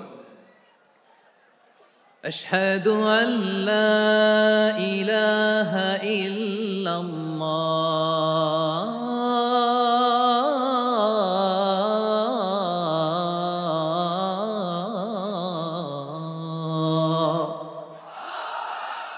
আবু মাহজুরা তৃতীয় বাক্য পড়লেন। বিশ্বনবী একটা বাক্য পরে আবু মাহজুরা পরে, বিশ্বনবী পরে আবু মাহজুরা পরে। আবু মাহজুরা কিন্তু অমুসলিম, মুশরিক।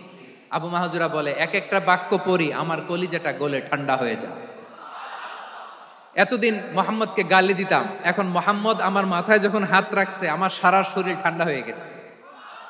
বিশ্বনবী আজান শিখাচ্ছেন, একটা একটা বাক্য পড়ে আবু মাহজুরাও পড়ে, বিশ্বনবী পড়ে, আবু মাহজুরাও পড়ে। পুরো বাক্যগুলো যখন শেষ, আজান শেষ, আবু মাহজুরাও যখন পুরো আজান পড়লেন, আবু মাহজুরা বললেন, এতদিন মোহাম্মদের চেহারা দেখলে আমার ঘৃণা লাগতো, আজ থেকে মোহাম্মদের চেহারার চেয়ে প্রিয় চেহারা আমার কাছে নাই। আবু মাহজুরা বললেন, ও মুহাম্মদ, আজানের বাক্য তো আপনি আমারে শেখালেন, এখানেই শেষ করবেন না, আপনি আমারে পড়ায় দেন, লা ইলাহা ইল্লাল্লাহু মুহাম্মাদুর রাসূলুল্লাহ সাল্লাল্লাহু আলাইহি ওয়াসাল্লাম। বিশ্বনবীর সাথে দাঁড়িয়ে উনি শাহাদা পড়ে মুসলমান হয়ে গেলেন। এবার আবু মাহজুরা বলে, ইয়া রাসূলুল্লাহ, ইয়া হাবিবাল্লাহ, আমি মুমিন হয়েছি, মুসলমান হয়েছি, আপনার কাছ থেকে আজান শিখার সৌভাগ্য আমি লাভ করেছি গো নবী। আমার কণ্ঠের বড় তারিফ করেছেন আপনি, আমার আজানকে আপনি পছন্দ করেছেন। একটা জিনিস আপনার কাছে চাই, আপনি আমাকে মক্কার মসজিদুল হারামের মুয়াজ্জিন হিসেবে অ্যাপয়েন্ট করে দে। বিষ্ণু ইসলাম বললেন, যাও আবু মাহজুরা, আমি তোমাকে পৃথিবীর শ্রেষ্ঠতম মসজিদ মক্কার মসজিদুল হারামের মুয়াজ্জিন হিসেবে অ্যাপয়েন্ট করে দিলাম। দেখছেন কিভাবে ট্যালেন্ট হান্টিং করতে হয়, কিভাবে হিউম্যান রিসোর্স, মানব সম্পদকে ব্যবহার করতে হয়। আসছিল আজানকে ভেঙাইতে, আসছিল কেন? আজানকে ব্যঙ্গ করার জন্য, বিকৃত করার জন্য। আজানকে বিকৃত করতে যে ইসলামের সবচেয়ে শ্রেষ্ঠ মসজিদের মুয়াজ্জিন হয়ে গেল। পড়েন সুবহানাল্লাহ। হযরত আবু মাহজুরা রাদিয়াল্লাহু তাআলা আনহু ওনার এই সুললিত কণ্ঠ ব্যবহার করে মসজিদুল হারামে এত সুন্দর করে আল্লাহু আকবার বলে আজান দিতেন, মানুষগুলোর, মুসল্লিগুলোর, মক্কাবাসীর হৃদয়কে তিনি বিগলিত করে দিতেন। মানুষের হৃদয়কে ঠান্ডা হয়ে যেত। শুধু এখানেই শেষ না আমার যশোরের ভাইয়েরা, বিশ্বনবী যখন সাইয়েদনা আবু মাহজুরা রাদিয়াল্লাহু তাআলা আনহুকে আজান শিখাচ্ছিলেন, বলেন তো বিশ্বনবীর হাতটা কোথায় ছিল? আবু মাহজুরার মাথার সামনে, এই চুলের উপরে ছিল। আবু মাহজুরা ওই স্মৃতিটাকে ধারণ করবার জন্য, ওই স্মৃতিকে বহন করার জন্য বিশ্বনবীর মোবারক হাত আবু মাহজুরার কপালের চুলের যেই জায়গায় লেগেছে, মৃত্যুর আগের দিন পর্যন্ত আবু মাহজুরা মাথার ওই চুলে কোনোদিন ছুরি আর কামার লাগায় নাই, সেখানে কেচি লাগায় নাই, চুলের মধ্যে খুর লাগায় নাই। আবু মাহজুরা ডান দিকের চুল কাটতো, বাম দিকের চুল কাটতো, পেছনের চুল কাটতো, সামনের চুল কাটতো না। আবু মাহজুরা রাদিয়াল্লাহু তাআলা আনহুর সামনের চুলগুলো বড় হতে হতে যখন এত বড় হয়ে যায়, তিনি চুলগুলো পেঁচিয়ে মাথার মধ্যে রাখতেন, তারপরে তিনি পাগড়ি পরতেন। সবাই জিজ্ঞেস করতো, আবু মাহজুরা এটা আবার কেমন স্টাইল? দেখতে তোমার কি বিদঘুটে লাগে, কেমন অড লাগে, কেমন খারাপ দেখা যায়। মক্কায় এমন কোন মানুষ তো দেখি নাই, ডানে চুল কাটে, বায়ে চুল কাটে, পেছনে চুল কাটে, সামনে কাটে না। ওরে আবু মাহজুরা, কেমন দেখা যায় তোমারে, তুমি সামনের চুল কাটো না কেন? আবু মাহজুরা বলে, আমি হাঁটু গেড়ে পেয়ারা নবীর সামনে বসেছিলাম, আমার এই মাথার চুলের মধ্যে মুবারক হাত লাগিয়ে বিশ্বনবী নিজে আমাকে আজানের প্রতিটা বাক্য শিক্ষা দিয়েছেন। বিশ্বনবীর মোবারক হাত, পবিত্র হাত আমার মাথার চুলের যেই জায়গায় লেগেছে, আমি চাই ওই চুলগুলা নিয়ে আমি আমার কবরের ভিতরে যাব। সাইয়েদনা আবু মাহজুরা রাদিয়াল্লাহু তাআলা আনহু ইন্তেকালের আগের পর্যন্ত মাথার সামনের চুলগুলা কাটে নাই। সামনের চুলগুলো বড় হতে হতে এত বড় ছিল, পেঁচিয়ে রেখে পাগড়ি পরতেন, কাটতেন না। নবীর হাত লেগেছিল। সুবহানাল্লাহ পড়েন। তাহলে what is the lesson? Moral of the story কি? মোরাল অফ দ্য স্টোরি হচ্ছে, আসছিল আজানকে ব্যঙ্গ করার জন্য, বিকৃত করার জন্য, হয়ে গেল মসজিদুল হারামের মুয়াজ্জিন। দেখেন বিশ্বনবী একটা খারাপ সিচুয়েশনের মধ্যে থেকে কি ভালো জিনিস বের করে আনলেন। আমি যে শুরুতে বলেছি কিভাবে তিনি হিউম্যান রিসোর্সকে ডেভেলপ করেছেন, ম্যানেজ করেছেন।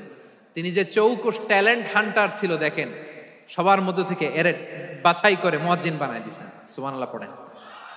তার মানে এই না সবাইরে ধরে ধরে উনি মুয়াজ্জিন বানাইছেন। যার যেই ট্যালেন্ট আছে তাকে ওই কাজে অ্যাসাইন করেছেন। যার যেই প্রতিভা আছে তার প্রতিভাকে ইসলামের কাজে লাগিয়েছেন। সুবহানাল্লাহ পড়েন। যায়েদ বিন সাবিত রাদিয়াল্লাহু তাআলা আনহু নাম শুনেছেন? যশোর কথা বেরোয় না। যদি জিজ্ঞাসা সালমান খানের নাম শুনছেন, সবাই হাত তুলবে, জি হুজুর শুনছি, মানে সব দেখা শেষ। সালমান খান, আমির খান, অমুক খান, সব খান মুখস্থ, কিন্তু যায়েদ বিন সাবিতের নাম মুখস্থ নাই মুসলমানদের। যেই সাহাবী মাথার সামনের চুল কাটে নাই, মসজিদুল হারামের মুয়াজ্জিন বানাইছেন বিশ্বনবী, ওই সাহাবীর নাম কি? খায়া ফেলাইছে, স্লোগানের সাথে খায়া ফেলাইছে। আবু মাহজুরা। কি নাম? আবু মাহজুরা আল জুমাহি রাদিয়াল্লাহু তাআলা আনহু। এই নামটা আজকে নিয়ে যাইতে হবে যশোর। আবু মাহজুরা রাদিয়াল্লাহু তাআলা আনহু। দুই নম্বরে বলছিলাম যায়েদ বিন সাবিত রাদিয়াল্লাহু তাআলা আনহু। বিশ্বনবী দেখলেন মদিনার এই আনসারী সাহাবী হাইলি ট্যালেন্টেড, ইন্টেলেকচুয়াল, মেরিটোরিয়াস, জ্ঞানের প্রতি তার আকর্ষণ, মারাত্মক আকর্ষণ। বিশ্বনবী তাকে দায়িত্ব দিলেন, কোরআন যা নাজিল হয় তুমি লিখো, কাতিবুল ওয়াহি বানায় দিলেন। সুবহানাল্লাহ। যায়েদ বিন সাবিতরে আবার আজান শিখান নাই, কারণ তার মধ্যে বিশ্বনবী প্রতিভা দেখেছেন, একাডেমিক প্রতিভা। বিশ্বনবীর একাডেমিক প্রজেক্টগুলো তিনি হ্যান্ডেল করতেন। যায়েদ বিন সাবিত ছিল বিশ্বনবীর ব্যক্তিগত সচিব। কি ছিল? ব্যক্তিগত সচিব। বোঝেন নাই? বিশ্বনবীর ব্যক্তিগত সচিব এবং দোভাষী। ইহুদিরা কিছু লিখে দিলে এটার অর্থ বিশ্বনবীরে বুঝায় দিতেন, আবার ইহুদিদের কাছে কিছু লিখতে হলে তিনি লিখে দিতেন। বিশ্বনবী একদিন বললেন, ইন্নী ওয়াল্লাহি মা আমানু ইয়াহুদা আলা কিতাব। ইহুদিরা বুঝি না, আরেক ইহুদি আইনে অর্থ করা লাগে। আবার ইহুদিদের কাছে কিছু লিখে পাঠাইতে চাইলে আমরা তো লিখতে পারি না, ইহুদিরে দিয়ে লেখা লাগে। ওরা যে পয়রা শোনায় লিখে দেয়, আমি ওদের বিশ্বাস করি না। আমার নিজের একজন লোক দরকার। বিশ্বনবী এই যায়েদ বিন সাবিতকে চুজ করলেন ল্যাঙ্গুয়েজের জন্য। উনি বললেন, যায়েদ, তোমার সফট স্কিলকে ডেভেলপ করতে হবে, তুমি হিব্রু ল্যাঙ্গুয়েজ শিখে ফেলো। যায়েদ বিন সাবিত বলল, বিশ্বনবীর মোটিভেশন আর ইন্সপিরেশন পেয়ে আমি 15 দিনে ইহুদিদের এই হিব্রু ল্যাঙ্গুয়েজ শিখে ফেললাম। শুধু শিখে ফেললাম না, হাত্তা হাদিকতু, even I became master in the language. এই ভাষা আমি পারদর্শী হয়ে গেলাম। এরপরে ইহুদিরা চিঠি লিখে পাঠালে আর কোন ইহুদি ডাকা লাগতো না, আমি নবীর এটার অর্থ শুনে পরে বুঝাই দিতাম। আবার ইহুদিদের কাছে চিঠি লেখা লাগলে আমি যায়েদ বিন সাবিত চিঠি লিখে দিতাম। সুবহানাল্লাহ। দেখেন, এত সাহাবীর মধ্য থেকে বিশ্বনবীর একাডেমিক প্রজেক্ট, ব্যক্তিগত সচিব, দোভাষী হিসেবে তিনি যায়েদ বিন সাবিতের মতো তরুণকে নির্বাচিত করেছেন। কেমন ট্যালেন্ট হান্টার ছিল আমার নবী। সুবহানাল্লাহ পড়বেন না? বিশ্বনবীর ইন্তেকালের পরে সাইয়েদনা আবু বকর রাদিয়াল্লাহু তাআলা আনহু যখন খলিফা হয়ে আসলেন, কোরআনকে সংকলনের দায়িত্ব দেয়া লাগবে, কোন সাহাবীকে দিবেন? সব সাহাবারা মিলে পরামর্শ করলেন। সাইয়েদনা আবু বকর, উমর সবাই মিলে এই বিশাল কোরআন সংকলনের গুরু দায়িত্ব বিশ্বনবীর ব্যক্তিগত সচিব, বিশ্বনবীর দোভাষী, বিশ্বনবীর সিলেক্ট করাই লোক যায়েদ ইবনে সাবিত রাদিয়াল্লাহু তাআলা আনহুকে দিয়েছে। কোরআনের কপি তো আজকে এখানে রাখে নাই। এই যে আজকের যে কোরআন পড়েন, এটা আগে এরকম ছিল না। কোরআন নাজিল হলে সাহাবারা চামড়ার, ওটের চামড়ায় লিখে ফেলতো, ওটের চ্যাপ্টা হাড্ডির মধ্যে লিখে ফেলতো, গাছের গুড়ির মধ্যে লিখে ফেলতো, বিভিন্ন জনের কাছে ছড়ানো ছিটানো ছিল। আবু বকর রাদিয়াল্লাহু তাআলা আনহু একসাথে করলেন, পরবর্তীতে উসমান রাদিয়াল্লাহু তাআলা আনহু একসাথে করলেন 114 সূরার। এখন এই মুসহাফ, এই কম্পাইলেশন, এই কপি আমরা পেয়েছি, যার হিউজ কন্ট্রিবিউশন ছিল। এই পুরো কোরআন কম্পাইলেশনের প্রজেক্ট ম্যানেজার ছিল যায়েদ বিন সাবিত রাদিয়াল্লাহু তাআলা। কোরআন কম্পাইলেশনের প্রজেক্ট ম্যানেজার। দেখেন, উনারে মাথায় হাত দিয়ে আজান শিখায় নাই। সুবহানাল্লাহ কইবেন না? তাহলে প্রথম সাহাবী আবু মাহজুরাকে মুয়াজ্জিন বানাইলেন, যায়েদ বিন সাবিতকে ব্যক্তিগত সচিব আর দোভাষী বানালেন, মুসআব ইবনে উমাইর রাদিয়াল্লাহু তাআলা আনহুকে ইসলামের প্রথম অ্যাম্বাসেডর বানালেন। তাহলে তৃতীয় নাম্বার একজন সাহাবীর নাম বলছি, মুসআব ইবনে উমাইর। He was the first ambassador in Islam. ইসলামের প্রথম ডিপ্লোম্যাট, প্রথম কূটনৈতিক, ইসলামের প্রথম কূটনৈতিক, ইসলামের প্রথম ডিপ্লোম্যাট, প্রথম অ্যাম্বাসেডর মুসআব ইবনে উমাইর। মক্কার তরুণ যুবক, উনি পারফিউম লাগাইলে মানুষ দেখলেই বুঝতো এটা মুসআব লাগাইছে। এমন ড্যাশিং ফেসের ছিল, এমন স্মার্ট ড্যাশিং ফেস, এমন পার্সোনালিটির মানুষ ছিল মুসআব রাদিয়াল্লাহু তাআলা। কারণ যিনি ইসলামের স্পোকম্যান হবেন, মুখপাত্র হবেন, তার স্মার্ট হওয়ার দরকার আছে না নাই? আকাবার প্রথম শপথ যখন হলো, তাদের সাথে বিষ্ণু ঈসা ইসলাম মদিনাতে একজন মুখপাত্র পাঠালেন, ডিপ্লোম্যাটকে পাঠালেন, অ্যাম্বাসেডর অফ ইসলাম। তিনি হচ্ছেন মুসআব ইবনে উমাইর। করেন সুবহানাল্লাহ। বিশ্বনবী দেখলেন সে অনেক স্মার্ট, তার ডেডিকেশন আছে, সিনসিয়ারিটি আছে, এবং মদিনায় যে আউস খাজরাজ গোত্রের নেতাদের সাথে ডিল করতে হবে, ইহুদিদের সাথে ডিল করতে হবে, ওখানে একজন পাক্কা জানু খেলোয়াড়ের দরকার আছে না নাই? মুসআব ইবনে উমাইর রাদিয়াল্লাহু তাআলা আনহু, ওনাকে বিষ্ণু ঈসা ইসলাম চুজ করলেন। এবং বিষ্ণু ঈসা ইসলামের এই চুজিংটা, এই সিলেকশনটা এত সুন্দর ছিল, তিনি মদিনাতে যে বিশ্বনবী আসার আগেই মদিনার জমিনকে তিনি উর্বর করে ফেলছেন। প্রতিটা ঘরে ঘরে কালিমার দাওয়াত তিনি পৌঁছায় দিয়েছেন। জুমার বিধান নাজিল হয়েছে, কিন্তু মক্কায় পরিবেশ নাই জুমা পালনের। বিষ্ণু ঈসা ইসলাম একজনকে দিয়ে খবর পাঠালেন, যাও মদিনায় মুসাবকে যে বলো, মুসাব তো আমার শিক্ষক, আমার স্পোকম্যান, মদিনাতে যেন তারা জুমা কায়েম করে। বিশ্বনবীর আগেই মুসাব মদিনার মুসলিমদেরকে নিয়ে মদিনায় প্রথম জুমা কায়েম করে ফেলছে। কোন সুবহানাল্লাহ। ডিপ্লোম্যাটদের কেমন হইতে হয়, অ্যাম্বাসেডারের কেমন হইতে হয়, মুসআব রাদিয়াল্লাহু তাআলা আনহুর কাছ থেকে শিখে নাও। মুসআব নামটা কেমন লাগে?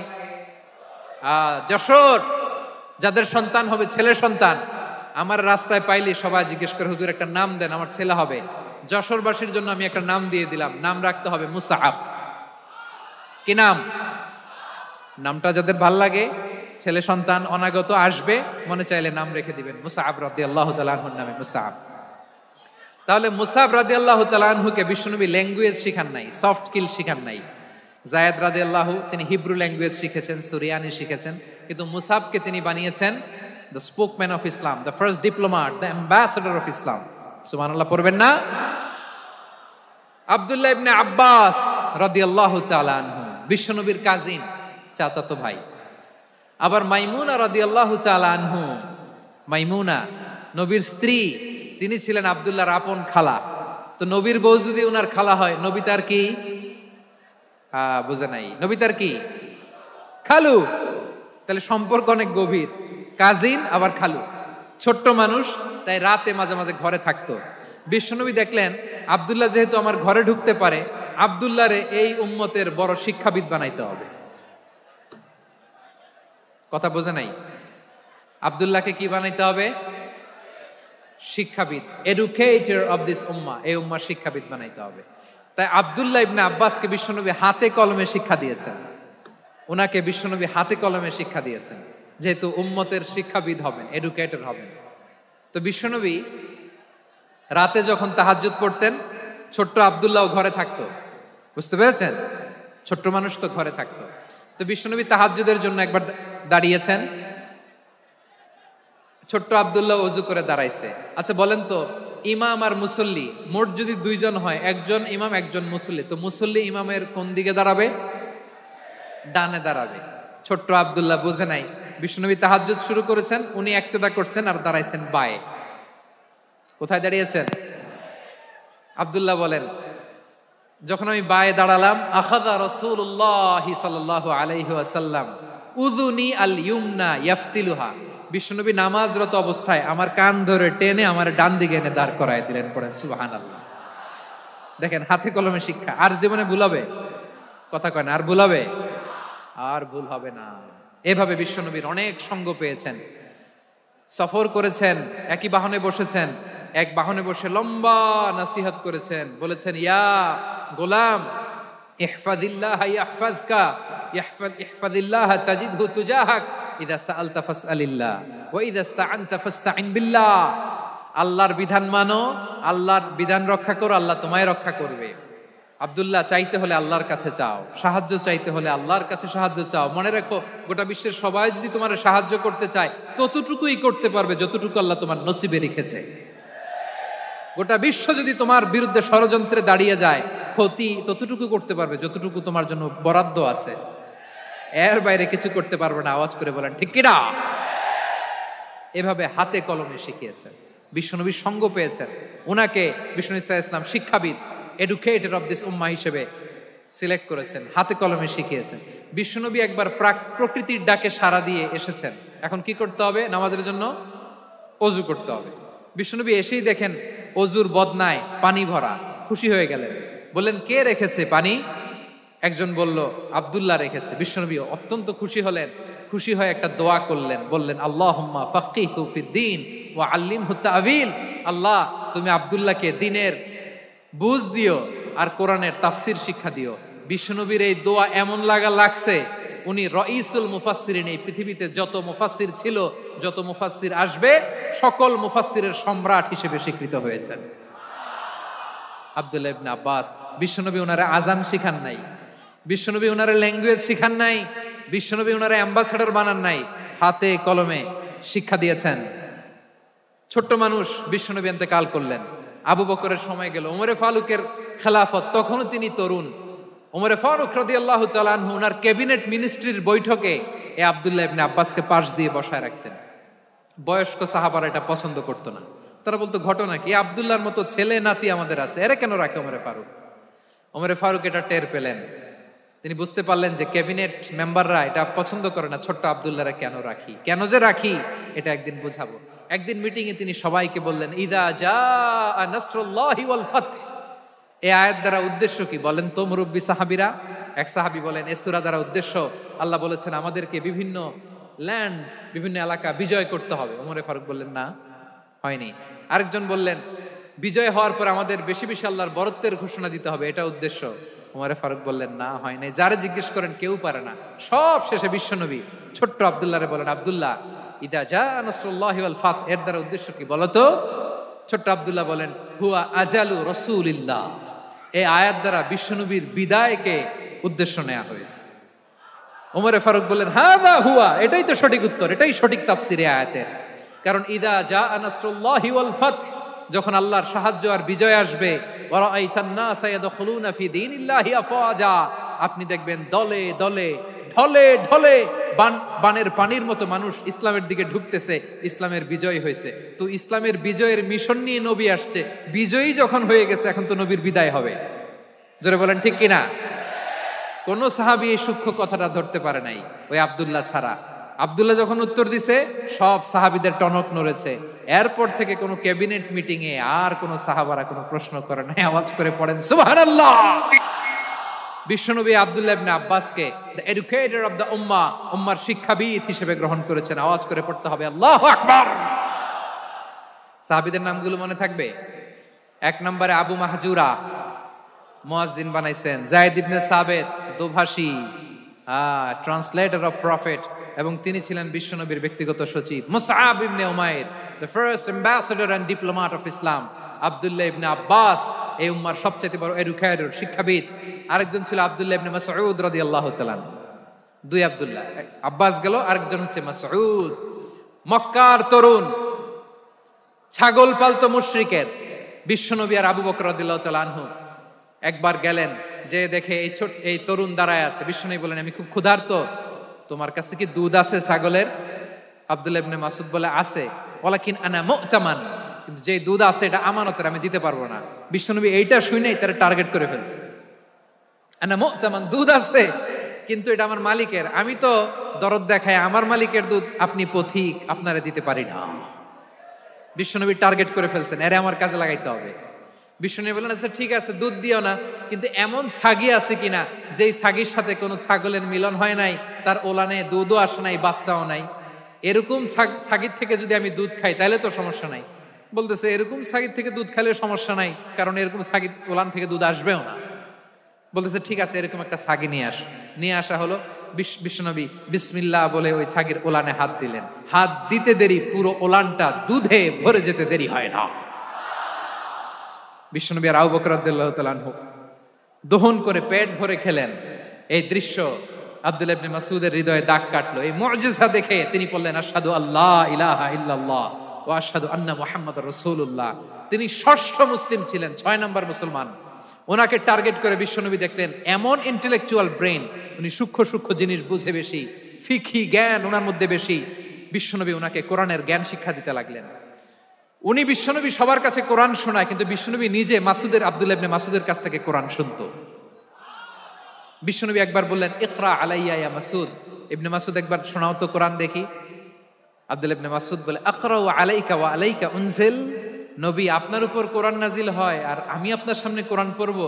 বিশ্বনবী বললেন, ইন্নী উহিব্বু আন আসমাআহু মিন গায়রি, আমি নিজে পড়তে যেমনি ভালোবাসি, অন্যে পড়ুক আমি শুনবো, এটাও আমি ভালোবাসি। সূরা নিসা তিনি তেলাওয়াত করে শুনিয়েছেন। এমন সূক্ষ্ম সূক্ষ্ম বিষয় বিশ্বনবী উনাকে ধরিয়ে দিয়েছেন।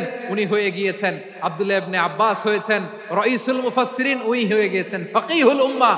ওনার চাইতে বড় ফকি এই পৃথিবী আর দেখবে না। চিল্লায় বলেন সুবহানাল্লাহ। উনি বলতেন, ওয়াল্লাহি ওয়াল্লাহি ইল্লাযী লা ইলাহা গায়রু মা উনজিলাত সূরাতুন ইল্লা ওয়া আনা আ'লামু আইনা উনজিলাত ওয়া ফীমা উনজিলাত। বিশ্বনবী এমন ভাবে কোরআনের দার্স আমাকে দিয়েছেন, কোরআনে যত সূরা নাজিল হয়েছে, যেখানে নাজিল হোক না কেন আমি জানি এটা কোথায় নাজিল হয়েছে এবং কোন প্রেক্ষাপটে নাজিল হয়েছে। এমন একটা সূরা নাই যে সূরার কোথায় নাজিল হয়েছে আমি মাসউদের জানা নাই, কোন প্রেক্ষাপটে নাজিল হয়েছে আমার জানা নাই। এরকম ঘটবে না। চিল্লায় বলেন আল্লাহু আকবার। এই আব্দুল্লাহ ইবনে মাসউদ রাদিয়াল্লাহু তাআলা ওমর ফারুকের সময় কুফার চিফ জাস্টিস ছিলেন। কুফা নগরীর চিফ জাস্টিস। চিফ জাস্টিস বুঝেন নাই? বিচারপতি। কি ছিলেন? সবাই বলে নাই, কি ছিলেন? বিচারপতি ছিলেন। এবং ওনার যে ফিকহি জ্ঞানের ধারা, এটাই আলকামা, ইব্রাহিম আন-নাখাই, হাম্মাদ ইবনে সুলাইমান হয়ে ইমাম আবু হানিফা পর্যন্ত পৌঁছেছে। এবং ওনার ফিকহি জ্ঞানের ধারাই হানাফি মাযহাবে অ্যাকসেপ্ট হয়েছে। আজও এগুলো হানাফি মাযহাবে চর্চিত হয়। হানাফি মাযহাবের সব ফিক আব্দুল্লাহ ইবনে মাসউদের ফিকহি জ্ঞানের ধারা থেকে নেওয়া হয়েছে। চিল্লায় পড়েন সুবহানাল্লাহ। তাহলে উনাকে বিশ্বনবী বানিয়েছেন জুরিস্ট, আইনবিদ, ফকিহ। উনারে আজান শিখান নাই। হিউম্যান রিসোর্স ডেভেলপমেন্ট কিভাবে করবেন, মানব সম্পদের উন্নয়ন কিভাবে করতে হয়, কিভাবে যার যেখানে প্রতিভা কাজে লাগাতে হয় উনি দেখিয়েছেন। সুবহানাল্লাহ পড়বেন না? খালিদ বিন ওয়ালিদ নাম শুনছেন? কে কে শোনেন নাই হাত তোলেন। কি ছিলেন? বীর যোদ্ধা ছিলেন খালিদ বিন ওয়ালিদ। কিন্তু তিনি ইসলাম ধর্ম গ্রহণ করেছেন অনেক দেরিতে, 8ম হিজরিতে। তার মানে 8ম হিজরির আগে উনি মুশরিকদের পক্ষে লড়াই করেছেন। ওনার হাতে কত মুসলিম সাহাবী যে নিহত হয়েছে হিসাব নাই। বিশ্বনবী টার্গেট করে রাখছে, তুমি আমাদের মুসলিমদের এত ক্ষতি করলা, তুমি যখন মুসলমান হবা তোমারে দিয়ে আমি এমন কাম করামু যে এটা আর কেউ করতে পারবে না। বসুন। খালিদ বিন ওয়ালিদ রাদিয়াল্লাহু তাআলা 8ম হিজরিতে মুসলিম হয়েছেন, মক্কা বিজয়ের আগে। তো মক্কা বিজয়ের আগে যখন মুসলিম হয়েছেন, এর আগে কি করছেন? কাফিরদের সাথে যুদ্ধ করেছেন। উনি উহুদের যুদ্ধে মুসলমানদের যে পরাজয় ভাব, কঠিন পরিস্থিতির মুখোমুখি উনার কারণে পেছন থেকে এমন আতর্কিত আক্রমণ করেছেন, মুসলমানদেরকে কচুকাটা করেছেন।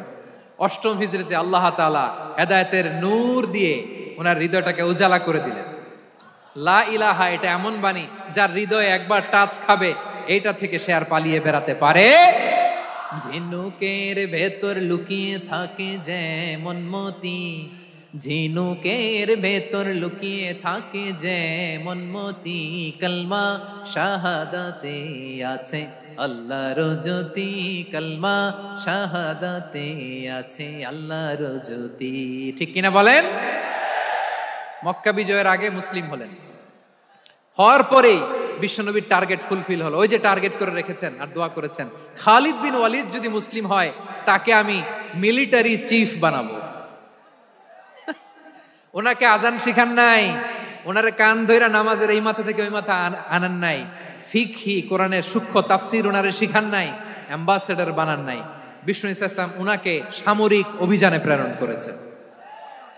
সামরিক অভিযানে তিনি প্রেরণ করেছেন। উনার জীবদ্দশায় উনার নেতৃত্বে যতগুলো যুদ্ধ হয়েছে, একটা যুদ্ধেও তিনি পরাজয় বরণ করেন নাই।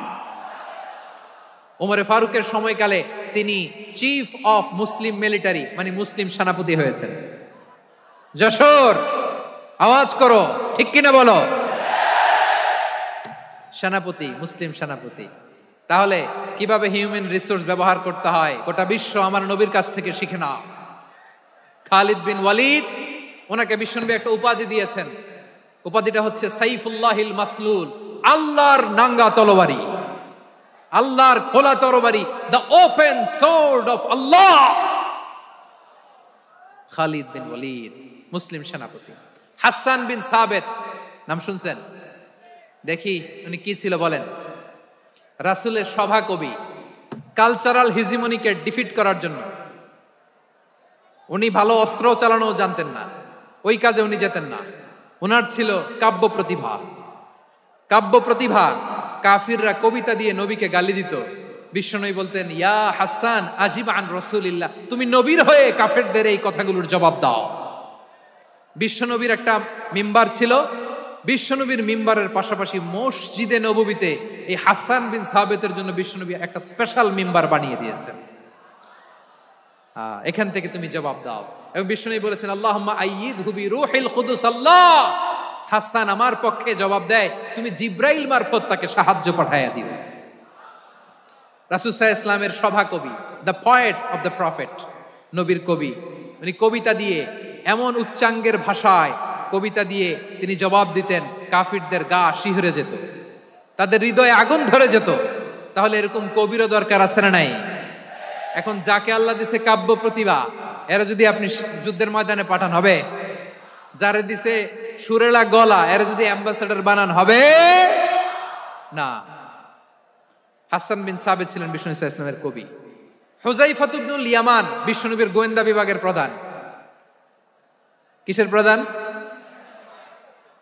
হুযায়ফা ইবনুল ইয়ামান। ওনার ছিল ডিটেকটিভ মাইন্ড। ডিটেকটিভ মাইন্ড, গোয়েন্দা বিভাগের প্রধান, এবং উনি হচ্ছেন সাহিবু সিররি রাসূলিল্লাহ, রাসূল সাল্লাল্লাহু আলাইহি ওয়াসাল্লামের গোপন তথ্যের ধারক বাহক। নবীর যেই কথা কেউ জানে না সব হুযাইফার পেটের ভিতরে ছিল। সুবহানাল্লাহ পড়েন। মদিনার যত ইহুদিদের একটা লিস্ট ছিল, এই লিস্ট শুধু দুইজন জানতো, বিশ্বনবী আর হুযাইফা। সুবহানাল্লাহ পড়বেন না?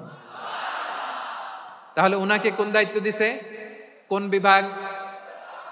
যশোর, আওয়াজ করো, কোন বিভাগ? গোয়েন্দা বিভাগের হেড ছিল।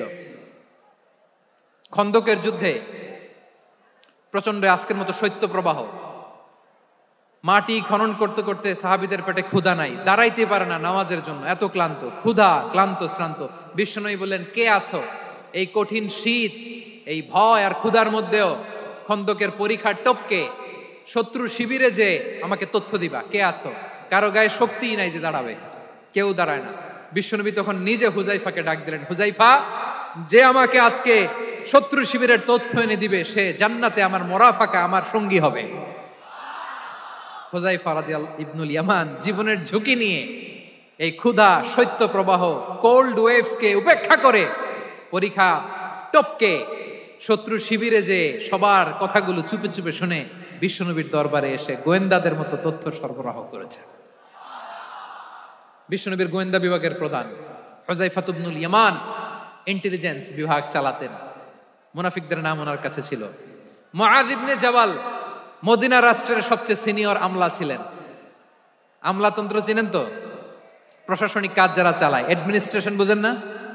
The department of administration. মদিনার রাষ্ট্রের সিনিয়র আমলা মুআয ইবনে জাবাল মুতাখাসসিসুন ফিল হালাল ওয়াল হারাম, হালাল হারামের স্পেশালিস্ট ছিলেন। বিশ্বনবী উনাকে ইয়ামানের গভর্নর করে পাঠায়েছেন। বলেছেন, ইন্নাকা তা'তি কওমান আহলা কিতাব, এমন গোষ্ঠীর কাছে যাবা যারা ইহুদি নাসারা, আগে শাহাদা পড়লে এরপরে নামাজের দাওয়াত দিও, নামাজ পড়লে যাকাতের দাওয়াত দিও। গভর্নরের অ্যাটিটিউড যেমন থাকে তেমন অ্যাটিটিউড ধরে রেখো। সুবহানাল্লাহ পড়েন। তাহলে মুআয ইবনে জাবালকে দিয়ে বিশ্বনবী কবিতা লেখায় নাই, চিঠি লেখায় নাই, আজান দেওয়ায় নাই। সুবহানাল্লাহ পড়বেন না? সব শেষ সাহাবী বলি আবু হুরায়রা রাদিয়াল্লাহু তাআলা, নাম শুনছেন? বিড়ালের বাবা। কি করতেন? খালি হাদিস মুখস্থ করতেন। উনি বলতেন, আলজামু রাসূলুল্লাহ আলা মিলই বাতনি, আমার শুধু পেটের ক্ষুধার বন্দোবস্ত হইলে আমি নবীর সঙ্গ ছাড়তাম না। আমার আনসার সাহাবারা ক্ষেত খামারের কাজ করত, আমার মুহাজির সাহাবারা ব্যবসা করত, আর আমি নবীর সাথে সাথে থাকতাম। শুধু সকাল বিকাল দুই বেলা যদি আমার খাবারের বন্দোবস্ত হয় আমি আর নবীর লক ছাড়ি না। সুবহানাল্লাহ কইবেন না? 5374টা হাদিস তিনি বর্ণনা করেছেন।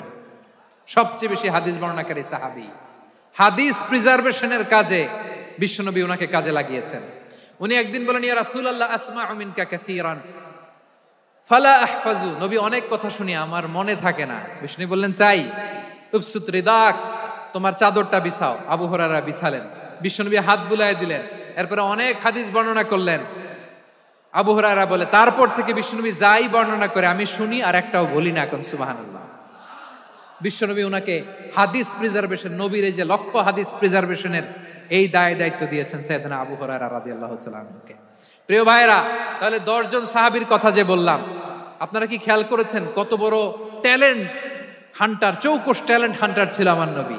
এক একজনের এক এক ট্যালেন্ট এক এক কাজে অ্যাসাইন করেছেন, এক একজনকে এক এক দায়িত্ব দিয়েছেন, এক একজনের প্রতিভাকে এক একভাবে বিকশিত হওয়ার সুযোগ দিয়েছেন। আওয়াজ করে বলেন ঠিক কি না? এখন আমার পর্দার আড়ালে আমার মায়েরা বলবে, এতগুলো পুরুষ সাহাবীর কথা বললো, নারী সাহাবীরা কি কিছু করে নাই? হ্যাঁ, একজন নারী সাহাবীর কথা বলে মোনাজাত হবে, দোয়া ছাড়া কেউ যাব না।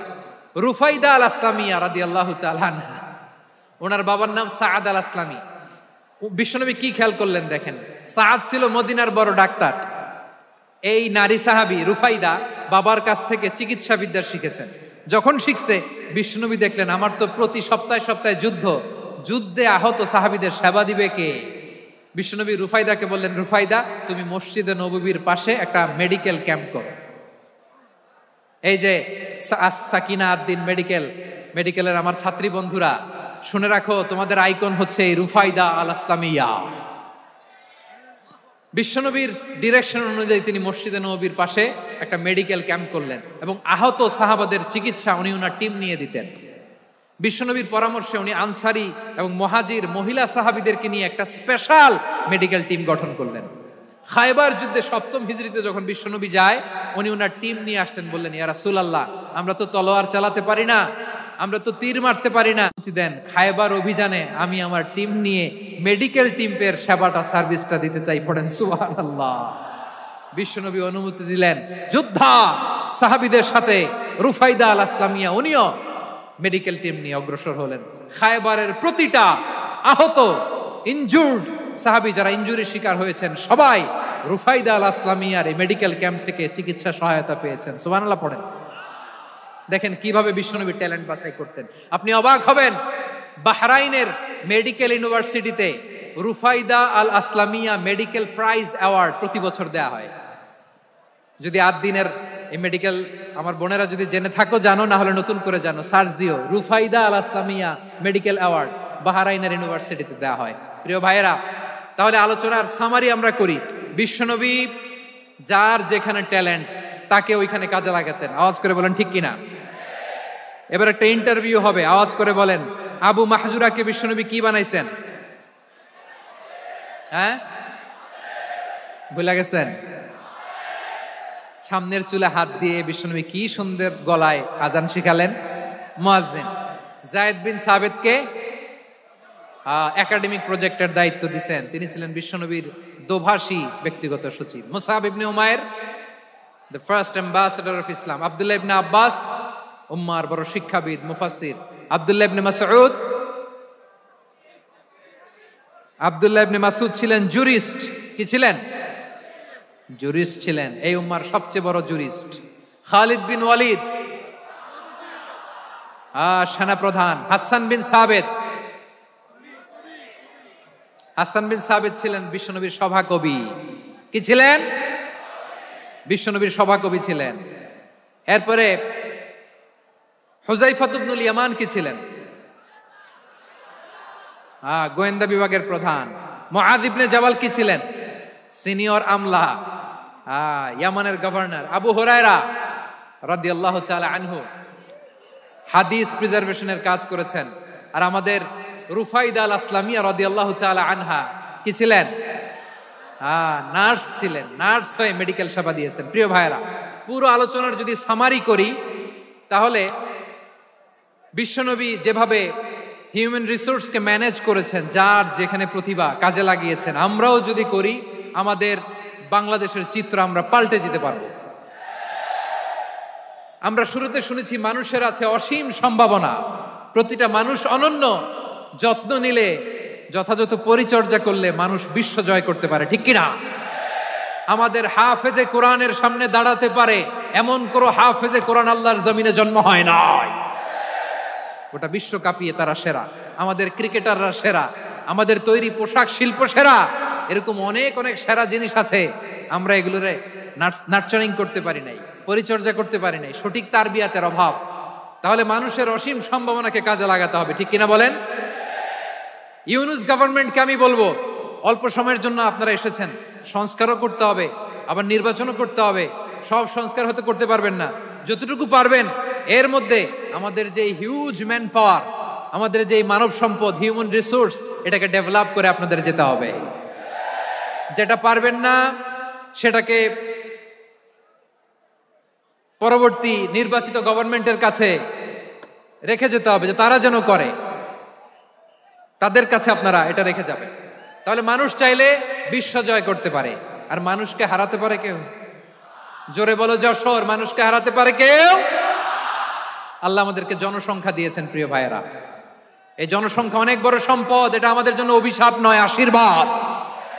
আমাদের জনসংখ্যাকে যদি আমরা জনশক্তিতে রূপান্তর করতে পারি, আজকে বাংলাদেশ যে অবস্থানে দাঁড়িয়ে আছে, বাংলাদেশ তার 20 গুণ উন্নতির শিখরে চলে যাবে। চিল্লায় বলো ঠিক কিনা? আমাদের শ্রমিক ভাইয়েরা বাইরে কাজ করে, আমাদের শ্রমজীবী ভাইয়েরা, প্রবাসীরা, তাদের ব্যাপারে গুরুত্ব দিতে হবে। আমাদের শ্রমের দাম সবচেয়ে কম, সবচেয়ে কম। তারা এম্বাসিতে গুরুত্ব পায় না, এয়ারপোর্টে গুরুত্ব পায় না। এই সরকার অবশ্য তাদেরকে অনেক গুরুত্ব দিচ্ছে।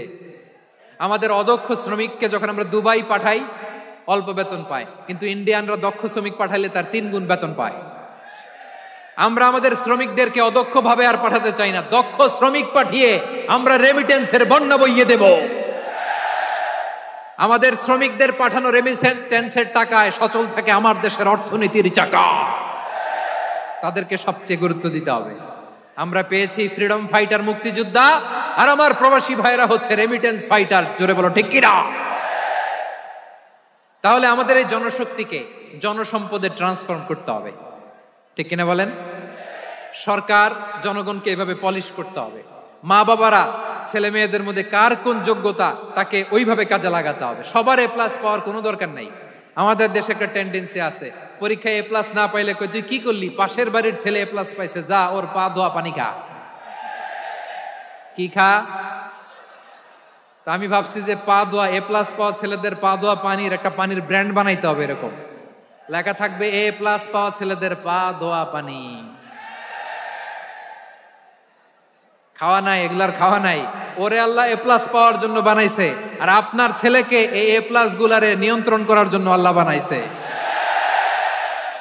ওকে দিয়ে আল্লাহ কি করবে আপনি জানেনই না।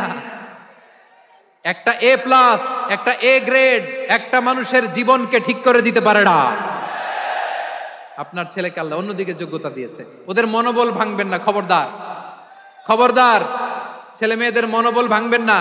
যাকে দিয়ে যেটা হবে তাকে দিয়ে সেটা করতে হবে, তার প্রতিভাকে সেভাবে কাজে লাগাতে হবে। তাহলে বাংলাদেশ, আমাদের এই জনসংখ্যা জনসম্পদে রূপান্তরিত হবে।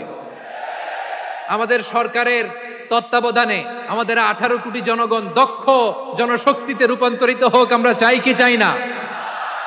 আমরা ভালো মানুষ, শ্রেষ্ঠ মানুষ হতে চাই কি চাই না? ওই জাপানিজদের মতো সৎ, ওই ইউরোপিয়ানদের মতো কালচার্ড আমাদেরকে আল্লাহ তাআলা কোরআন সুন্নাহ অনেক কিছু দিয়েছেন। যেহেতু বর্তমানে আমরা দেখছি তারা সৎ, তাদের মধ্যে ভ্যালু আছে, সেগুলো আমাদের মধ্যে আনার দরকার আছে না নাই? আর ইসলাম দিয়ে আমাদের জীবনকে সাজাতে হবে, ইসলাম দিয়ে আমার পরিবারকে সাজাতে হবে। ইসলাম থেকে, কোরআন থেকে প্রেসক্রিপশন না নিলে জীবন সুন্দর হবে না। কোরআন থেকে প্রেসক্রিপশন না নিলে সমাজ সুন্দর হবে না। কোরআনের প্রেসক্রিপশন না মানলে রাষ্ট্র সুন্দর হবে না। কোরআনের প্রেসক্রিপশন অ্যাপ্লাই না করলে শুধু দুর্নীতি দমন কমিশন দিয়ে দুর্নীতি বন্ধ করা যাবে না। এজন্য কোরআনের আইন আমরা চাই কি চাই না? প্রিয় ভাইয়েরা, হিউম্যান রিসোর্স ডেভেলপমেন্ট, মানব সম্পদের উন্নয়ন, আমাদের সরকার যেন এদিকে নজর দেয়। আমরা যেন এই ব্যাপারে যত্নবান হয়ে উঠি। যাকে আল্লাহ যে যোগ্যতা দিয়েছে, এই যোগ্যতা দিয়ে আমরা যেন ইসলামের জন্য, দেশের জন্য কাজ করি। আমরা যেন আমাদের স্কিল ডেভেলপ করি, আমাদের পটেনশিয়ালকে ডেভেলপ করি। মোরালিটি, ভ্যালিউজ নিয়ে শায়েখ আহমদুল্লাহ আলোচনা করেছেন, এগুলো দিয়ে যেন আমরা আমাদেরকে সাজাই। আল্লাহ তাআলা আমাদের দেশকে তুমি নিরাপদ করো, আমরা পড়ি আমিন। আল্লাহ আমার 18 কোটি জনগণকে তুমি জনশক্তিতে রূপান্তরিত করো, আমিন। আল্লাহ আমরা হাতে হাত রেখে, কাঁধে কাঁধ মিলিয়ে ভাইয়ে ভাইয়ে যেন এই দেশকে গড়তে পারি, আল্লাহ তুমি তৌফিক দান করো, আমরা পড়ি আমিন। আমার প্রিয় মহিউদ্দিন ভাই বলেছেন, হুজুর এমন একটা ঘোষণাপত্র দিয়ে যাবেন আজকের এই ঐতিহাসিক যশোরের প্রোগ্রামে, যেটা গোটা বাংলাদেশে মানুষ এটার উপর আমল করে। আমি যে কথাটা বলেছি এটাই, আসুন আমরা আমাদের জনসংখ্যাকে জনসম্পদে ট্রান্সফর্ম করি। আমাদের জনসংখ্যাকে আমরা যেন জনশক্তিতে রূপান্তরিত করি। জনসংখ্যাকে ট্রান্সফর্ম করে জনশক্তি দিয়ে আমরা যেন আগামীর বাংলাদেশ, স্বাধীন বাংলাদেশ 2.0 কে গড়ে তুলি।